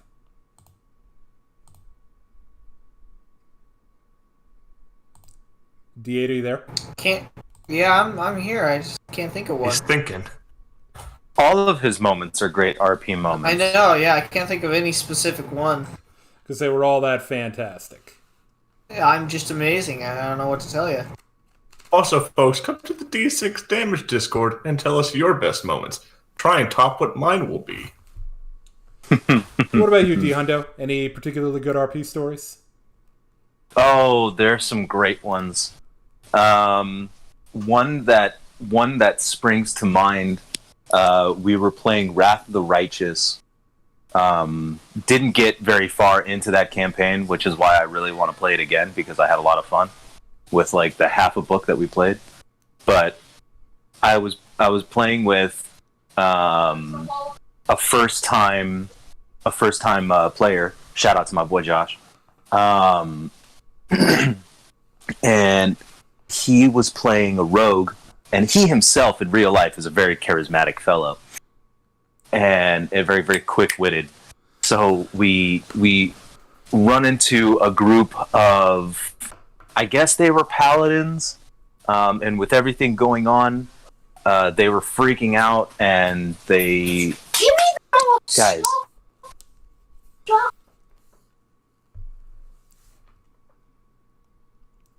D Hundo has some children he needs to go full crumpus on. Someone was naughty on mic. It's just they argue anyway. So these paladins were freaking out. They basically thought the end of the world was happening, because that's kind of what was happening.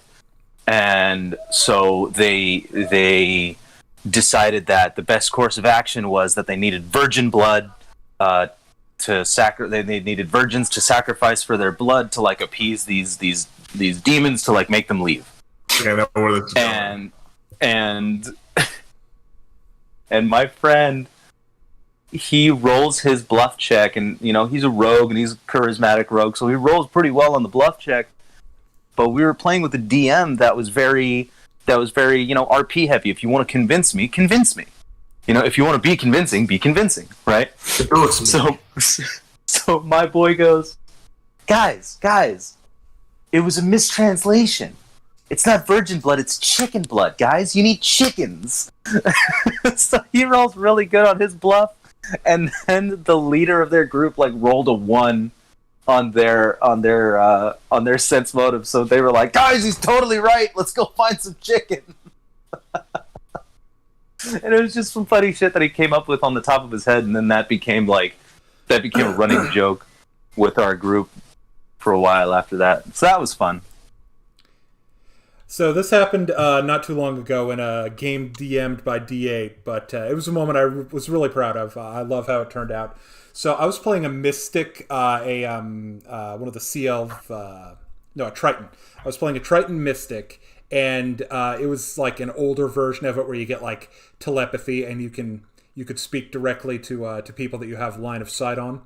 So we were fighting some ogres, and there was an ogre, and I did a bluff check with him to pretend to be him, his inner monologue. And I said something like, what am I doing being an ogre and running around eating people? I wanted to be an artist. I wanted to become a bard. I wanted to go to school and learn. I need to change my life. And, I either rolled really well or he rolled really badly. And he completely changed his ways. He just, he walked away from the combat, and I'm sure he's out there, even as we speak, being the ogre who performs at the finest theaters in all of the Sword Coast. That's my headcanon. I named him Chet. His name was Oscar. Oscar. A similar situation happened in a different group where I was playing a Goliath with giant speak, and there was like a hill giant that was causing a ruckus, and I went up to the hill giant. I'm like, "Hey, cousin, what are you doing?" He's like, "You're my cousin?" "Yes, you don't remember me from the family from the family reunion? Da da da da da. I'm Uncle Mike's kid." And he goes, "Oh, I love Uncle Mike." And then I like sent him off somewhere else. I forget exactly what happened, but completely avoided a fight with a hill giant because I convinced him that I was his cousin. That's pretty great. Yeah, that was some good stuff. All right, Doom Boy, what about you? Okay, I had to cycle through for which one I liked the most. So I was playing in a pirate game as a Mystic Thurge. We were like level 4, so you can imagine what kind of awfulness I was in as a Mystic Thurge. I was playing as a Kuotoa, but I now realize I was more of a Gripply. The little frog people. Cute as can be. He was dating a dragon, and he'd gone out to learn more powerful magic to woo her better. As you do. She saw this little frog thing that kept bringing her money. It's like, I ain't gonna say no. But we come into these pirate Olympics. It's a weird situation. And the DM cleverly has broken the competition down into 3 tiers. The first group, or the first sets, are you pick one of the 6 stats, and you send your best man for that. I was sent forward for wisdom, which was a dumb idea. With this, I was entered into a ring with multiple other people. A sphinx was in the center, and she was giving out riddles. If you got them wrong, she'd knock you out of the ring. If you fell out of the ring, you were out. So cue everyone who doesn't know riddles proceeding to rush forward and beat everyone else up and throw them out of the rings. I step forward, and the DM throws me a riddle, and I knock it out of the park because I'm able to remember what the answer is. I was like, wow, that's a really hard riddle. How'd you get to be so smart? It's like, oh, when you've been around as long as I have. I'm like, oh, go on. As I just sit down next to her, just enjoying her company. She's like, oh, wait, excuse me. I'm supposed to give you riddles. Like, right. She throws me a second riddle. I knock it out of the park. It's like, that was a real stumper. You've got lovely hair. It's like, oh, well, thank you. It takes a lot of time for me to groom and stuff, but I take care of myself. And she's really starting to like me. She throws another riddle my way, and I don't know the answer. I'm like, ow, she's gonna kick my butt. And I'm panicking. I go, isn't it a true expression of wisdom to admit that you don't know something? And the DM has me roll a diplomacy check. And she goes, you're cute. I'll give you another riddle. One of the people knocking people out of the ring goes, wait, he's got 2 riddles down. Bum rushes me, and she just smacks him out of the ring. And afterwards, I walk out, and everyone goes, did you just win a wisdom challenge with charisma? I'm like, I don't know. The second contest was a constitution and wisdom challenge, where I was supposed to figure out which of 6 potions wasn't poisonous. I cast Horde Gullet and then just ate them all. And then finally, we had a big battle royale, which ended with me casting Horde Gullet, eating someone, and then Kirbying off the side.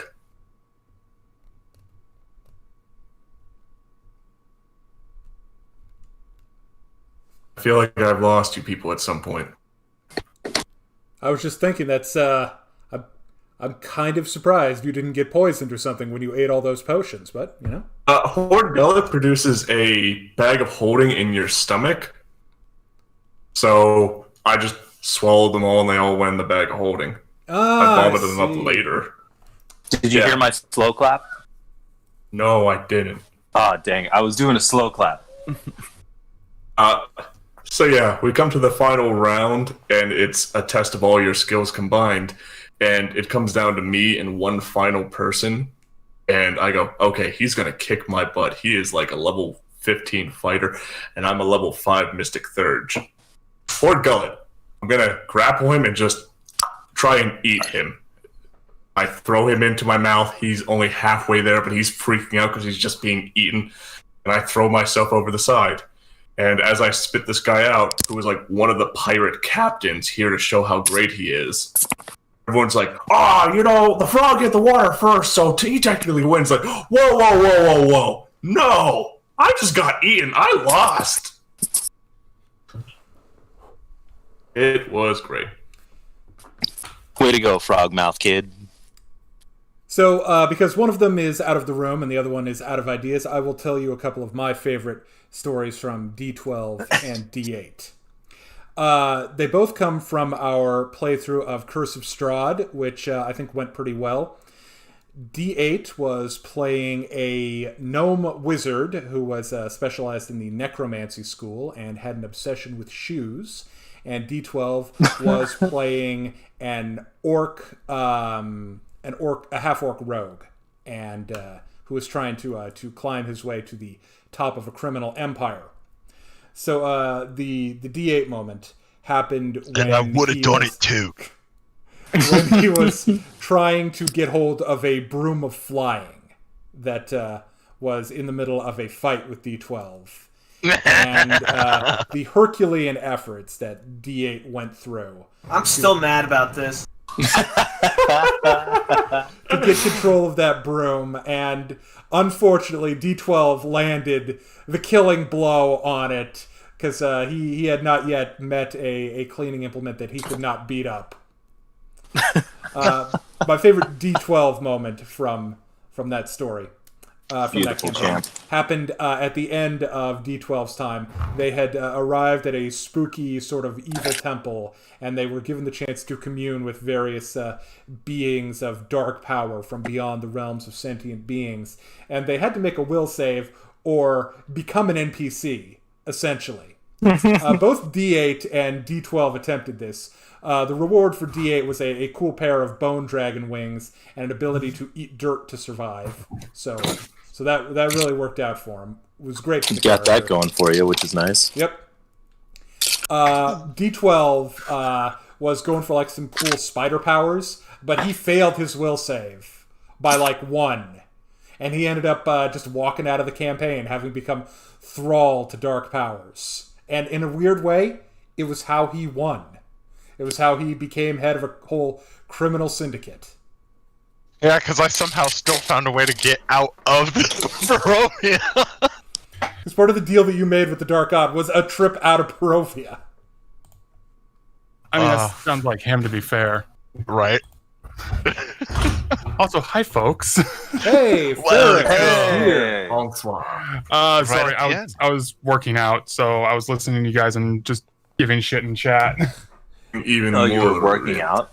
Yeah, I was outside. But yeah, he has to carry the party. He has to work out. All right, so Ferric, we are telling our favorite RP stories. What do you got for us? Oh, I got one, and D12 knows exactly which one I'm talking about. Yeah. So this is the story of how our parties. This was in a campaign that D12 was running years and years and years and years and years ago. I think it was the 3rd campaign I ever played in. Yeah, that was when you were still real fresh. Yeah, I was still really fresh to the game. We were on a ship. I can't quite remember the context of it, but I remember this story distinctly. We were on a ship and we were fighting undead. I can't remember if it was skeletons or zombies. A bit of both. A bit of both. What can those does? Yeah, why not both? And we were trying to get back up onto our ship before it sailed away without us, because we all swung over to the other ship without appointing someone to the helm. The ships were just kind of tied off to one another, I believe. And one of these zombies cut the ties, so we were trying to rush back over to our ship. And these undead were still on our tail. Our party's bard, in her infinite wisdom, decided to sing Lullaby while everyone was climbing up the side of the ship. Our party's barbarian failed that save. He was wearing what was it, full plate armor and swinging around razor bucklers or something. D12. Yeah, he was. It was quite the scene. Yeah, he fell off the side, fell asleep into the water, failed his will save, and proceeded to just drown. Yeah, those are good. My character, who was a dwarven fighter, nearly suffered the same fate. F's in the chat for the barbarian in full plate for some reason. Right? Can't imagine that's comfortable for him. Yeah, that was our friend Will, who was playing the barbarian. I miss Will. Yeah. It was good times. Will, if you're listening to this, we miss you. Why don't you ever hit me back? Oh, God. Okay. Yeah, and then there was also the story, I think in the same campaign, where that said dwarven fighter who survived that lullaby check. But by the way, we gave the bard absolute shit for the rest of the campaign. As well. Whenever they sang. It's like, don't kill us again. Or don't kill one of us. We kept giving her shit for it, and she never forgave us. I don't forgive you. Well, I don't forgive you either. So there. Yeah. The It was same mutual campaign point. was where my favorite D&D story took place, I believe. Where So- we fight a dragon. This is where my dwarven fighter died to a dragon without even actually hitting the dragon. No, that's not true. That is not You hit true the at dragon. all. I did hit the Actually, dragon. you can't say the story because it doesn't sound good coming from you. No. You know what? You tell the story. You know the story I'm talking about. You tell it. I've told it before, but you get to tell it from your point of view now. All right, so to set the setting, they're on a castle. There's 5 party members, a load of guards. We're talking at least a good 100+ guards, and they're all manning these giant ballistas to try to take out the dragon that they've known was going to be a threat for some time. The party, on the other hand, we're just getting to the location, and we're like, okay, well, how can we help fight that? It's just too big for us at this point. So they were manning ballistas. Ferrick's character in this particular instance decided that the answer to killing his opponent was not to load the bolt correctly. No, he was going to climb up there and get the bolt in just right, and then partially gets his hand stuck. But he doesn't notice it. You know, it's just the glove. So he's like, I got this. And he starts pulling, and he kicks, and he's kicking around. And he kicks the firing pin. Everyone in the party is looking at him, and they're all reaching for him as he and the bolt go flying off towards the dragon. They finally separate in flight, and he hits the dragon mid-pectoral, and he starts to cling to it as his body wraps around the dragon's breastplate, and then he slowly falls away from it in slow motion.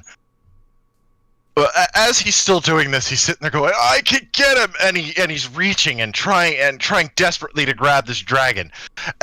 He continues to fall, plummets, and hits the ground. When he hits the ground, however, his armor remains completely intact. So they just see this small crater with the armor imprint. Inside the armor, however, there's, well, what you would Strawberry expect. jam. The flesh-wrapped gooey peach tree that the dragon would have loved to have taken a bite out of, but was distracted. For Like context, so many other. the armor my character was wearing was Dwarven Mountain Plate that he had just received as a reward for the previous quest we had done. And the reason that all of that happened in that particular scenario was he rolled back nat ones. And I rolled a nat 20 for flavor in the middle of that, which is how he grabbed it temporarily prior to him falling to the rest of his death. Yeah, I did try and go like full rain of fire and like try and hit it with my axe right before I died, but that's where I rolled another nat 1 and just kind of cartoon splatted into the side. Yeah, that was you pulled out your weapon and it went, and it was just kind of one of those, well, shit. Then you saw it, and it was just, I'll get him anyways.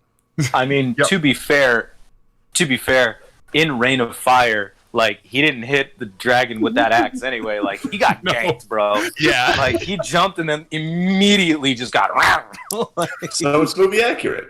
Rain of Yeah, Fire yeah, is a exactly. very underappreciated movie. so Oh, yeah. underappreciated. Oh, man. Matthew McConaughey and Christian Bale.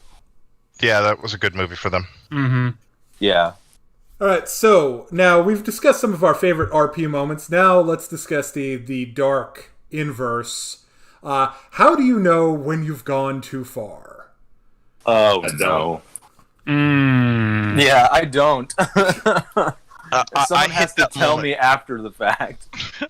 I hit that moment a couple of times, but the one time that I actually knew it happened, I was in the middle of a campaign with Ferrick was in it. There were a couple of others from our original group, way back, like tier 1, and I had started talking to one of the NPCs, and because of that conversation, it led to a conversation with the party involving the NPC, and my player used that moment to pickpocket everyone in the room. But I had went too far because my character at the time was trying to play it up as there was this entity in the house that was doing weird things. Mm-hmm. And it was a stupid moment because he gets caught mid theft. So it's like, and it was really stupid because everybody looks at him and goes, seriously. And I'm sitting there, and he just starts trying to talk his way out of it. It was like, no, man, you can't talk your way out of it. And I realized before I even hit that point that I couldn't talk my way out of it. I can usually handle things quite well. I will say I've gotten to observe someone who's always made delightful choices as a bad person. For example, in one campaign, his character's friend was threatened in one way, so he said, "Oh, I'm going to do an RP thing," and he walks over to the person that threatened them, this being another player, whispered something in his ear, no clue what it is, and then that player left the table and then went home. And like, Jesus, what did you say? In another game, he was tasked with one thing. Talk to the princess, convince her not to marry the person she's betrothed to, okay? He manages to sneak into this castle perfectly, okay? He gets by every single little hang-up, no issue. He comes into the princess's chamber as she's getting out of the bath. He turns invisible. Still not great. She realizes that there's someone there because he makes some noise. He goes, I'm going to cast sleep on her. Just put her in her bed. Okay, so a guard's coming in now. All right, I'm going to throw the blanket over and, crap, my invisibility's wearing off. I'm going to climb in bed with her as well. Well, she's magically asleep. But, all right, the gods come forward and rewind the clock. And undid the last 30 minutes of screw-up. And then they got another chance. And whenever God gives you that kind of handout, I feel like that's a point that you've gone too far. So my story about about the time things went too far and caused me to rethink my choices on a pretty what was I really trying to do here level. So I was playing a bard sorcerer kind of multi-class. And we had just we were defending a town from like invading armies of drow and stuff, and we had just won, and we were having a big celebration at the tavern, and another character made a seduction check on my bard, and he got a nat 20, and I thought about it, and so it played out. Romantic misadventures were had between two player characters, and I thought about it, and I thought, I think I might have made some mistakes with just the original concept. If we got here, but that was an exciting night, wasn't it, D Hundo? He's speechless. Yes, it was that great. My phone was in my pocket. Was it my phone in my pocket, or was I just happy to listen? Yeah. Yeah, so that was epic levels of awkwardness were had at the table that day. Yeah.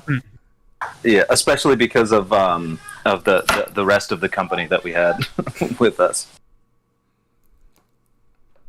I had a situation where, so like I like in real life also, I tend to take things a little too far accidentally because I just get caught up in the moment, and I say things for the comedic effect, just being provocative, but a lot of people don't take it that way. I had a character. We were playing a game of Rifts, a D10 system. If anybody is not familiar with Rifts, it's a super cool, interesting kind of sci-fi post-apocalyptic setting. And we were playing Chaos Earth, which is the setting of Chaos Earth is the world ended yesterday. We're still dealing with the apocalypse that's happening, like literally right now. God, the poor soul's still going to work because they're an essential service. I know, right? Jeez, we could have done it from home.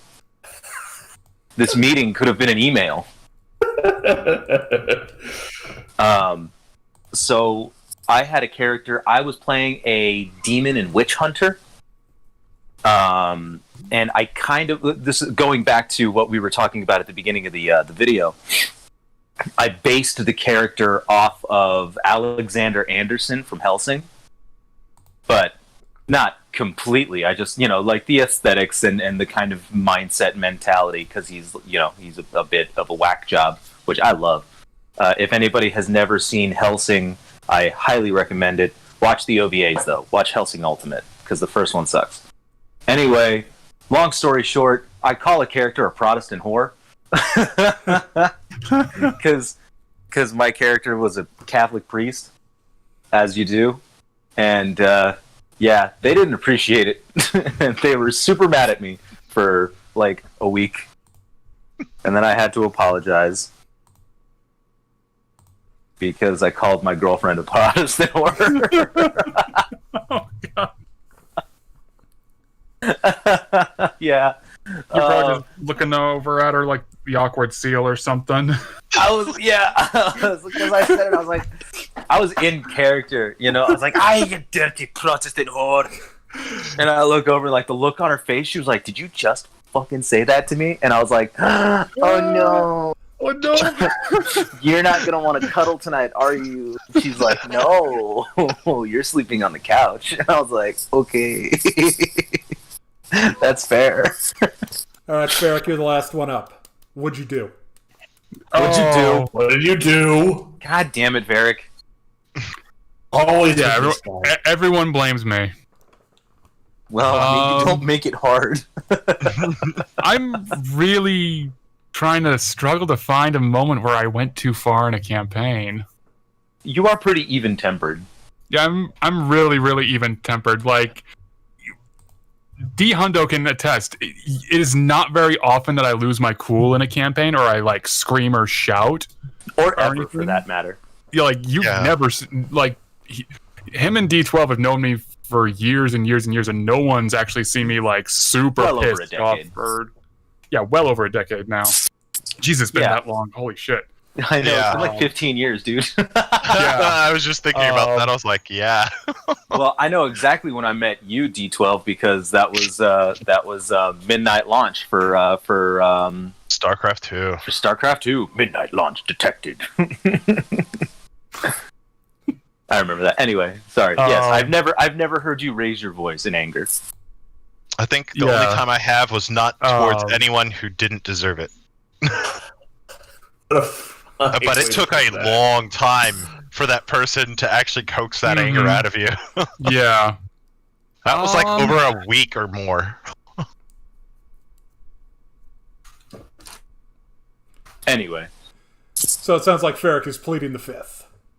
I kind of want to plead the fifth, but there was also I can't say a moment where I pushed things too far.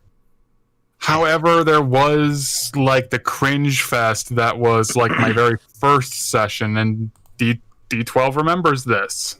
Oh yeah, it was everybody's sci-fi first session is cringy as fuck. We were playing. I think it was Blood and Space. Roll D20, or it was like D20 sci-fi or something. Yeah. And my character was trying to interrogate an orc. Said orc got loose, and my character ended up using a grenade at point blank, pretty much hugging the orc. And that was how my character died, or how I suffered my first character death. But it was so beautifully in character that it should have been an NPC, not a PC action. Yeah. That's how it went down. There was other shit that went on, and I'm still trying to rack my brain for a moment where I went too far in a campaign. I think It's that's okay. about the farthest You you've did, been. boy. Might have been when I was playing an Arcane Trickster, and I was like really. D6 remembers this because he was the one that put the idea of playing an Arcane Trickster in my head in the very first Pathfinder game we were playing. I hadn't really played like any rogue archetype characters yet, so I was really ramping up kind of the bad boy aspect of the character. Sorry. I was trying to be like, the character was chaotic neutral, but I was also kind of playing him chaotic asshole at first. Yeah. And I ended up pushing several party members away from me to the point where I think I pissed off one person, and I don't think they've quite moved past it to this day.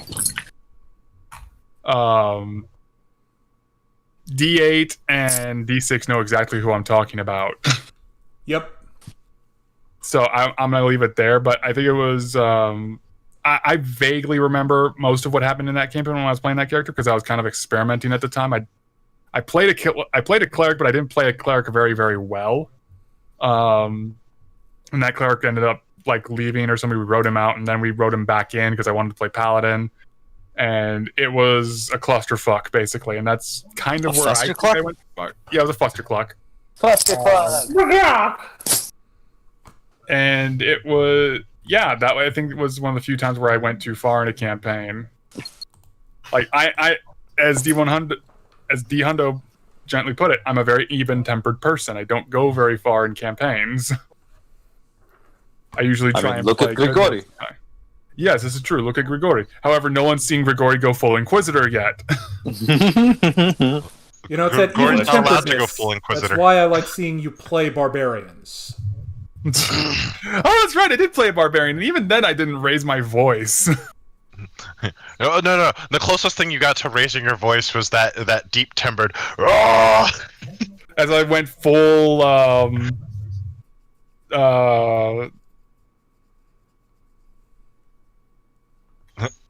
oh god, I can't remember the name of the monster from Monster Hunter. It was the pickle from Monster Hunter combined Devil with the bear. Joe. Devil Joe. Yeah. I went full Yeah. Devil Joe as a bear.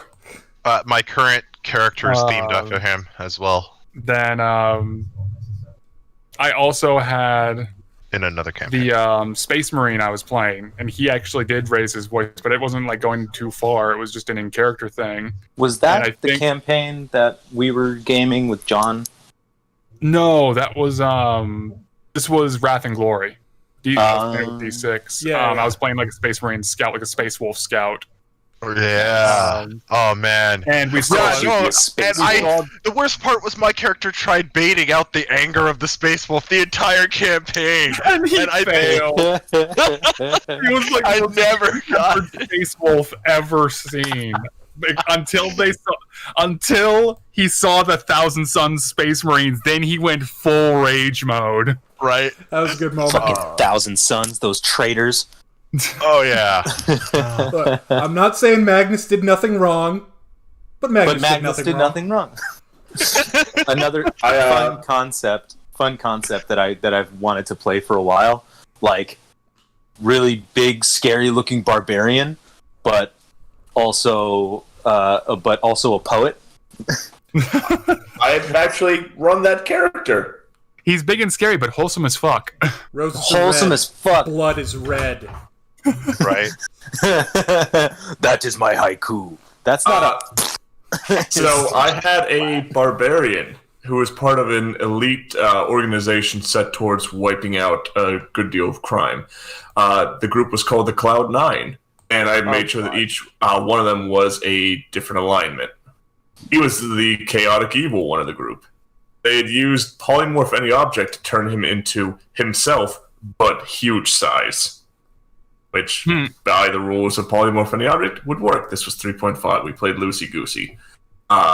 Don't wait, but wasn't enlarged person in 3.5? Yeah, Is that not a spell? but it didn't get you to huge size. Now, does It it? just put you in category. Fair. His weapon of choice was this giant metal ball and a chain attached to it. They just spin and chuck at people. But he knew that people thought he was stupid because he was stupid. So he did his best to seem intelligent by speaking in haikus because he thought they were really hard to compose. Also, he primarily joined this organization because they offered him money, and money can be used to buy food, which means he can get food for his dog, and he loves his dog. Yay! Chaotic evil, willing to kill anyone without a single thought, loves Puppy. Puppy good. Puppy make happy. Oh, but Puppy is such a good boy! Well, with that selection of embarrassing stories done, we are just past the 2-hour mark. Thank you all for watching. We're going to head out. If you're not already a member of the D6 Damage Discord, definitely check it out. We have great discussions and all kinds of fun stuff related to Pathfinder and D&D. Y'all have a good one, and we will see you hopefully next week for another session of Carrion Crown. The last one, I don't know.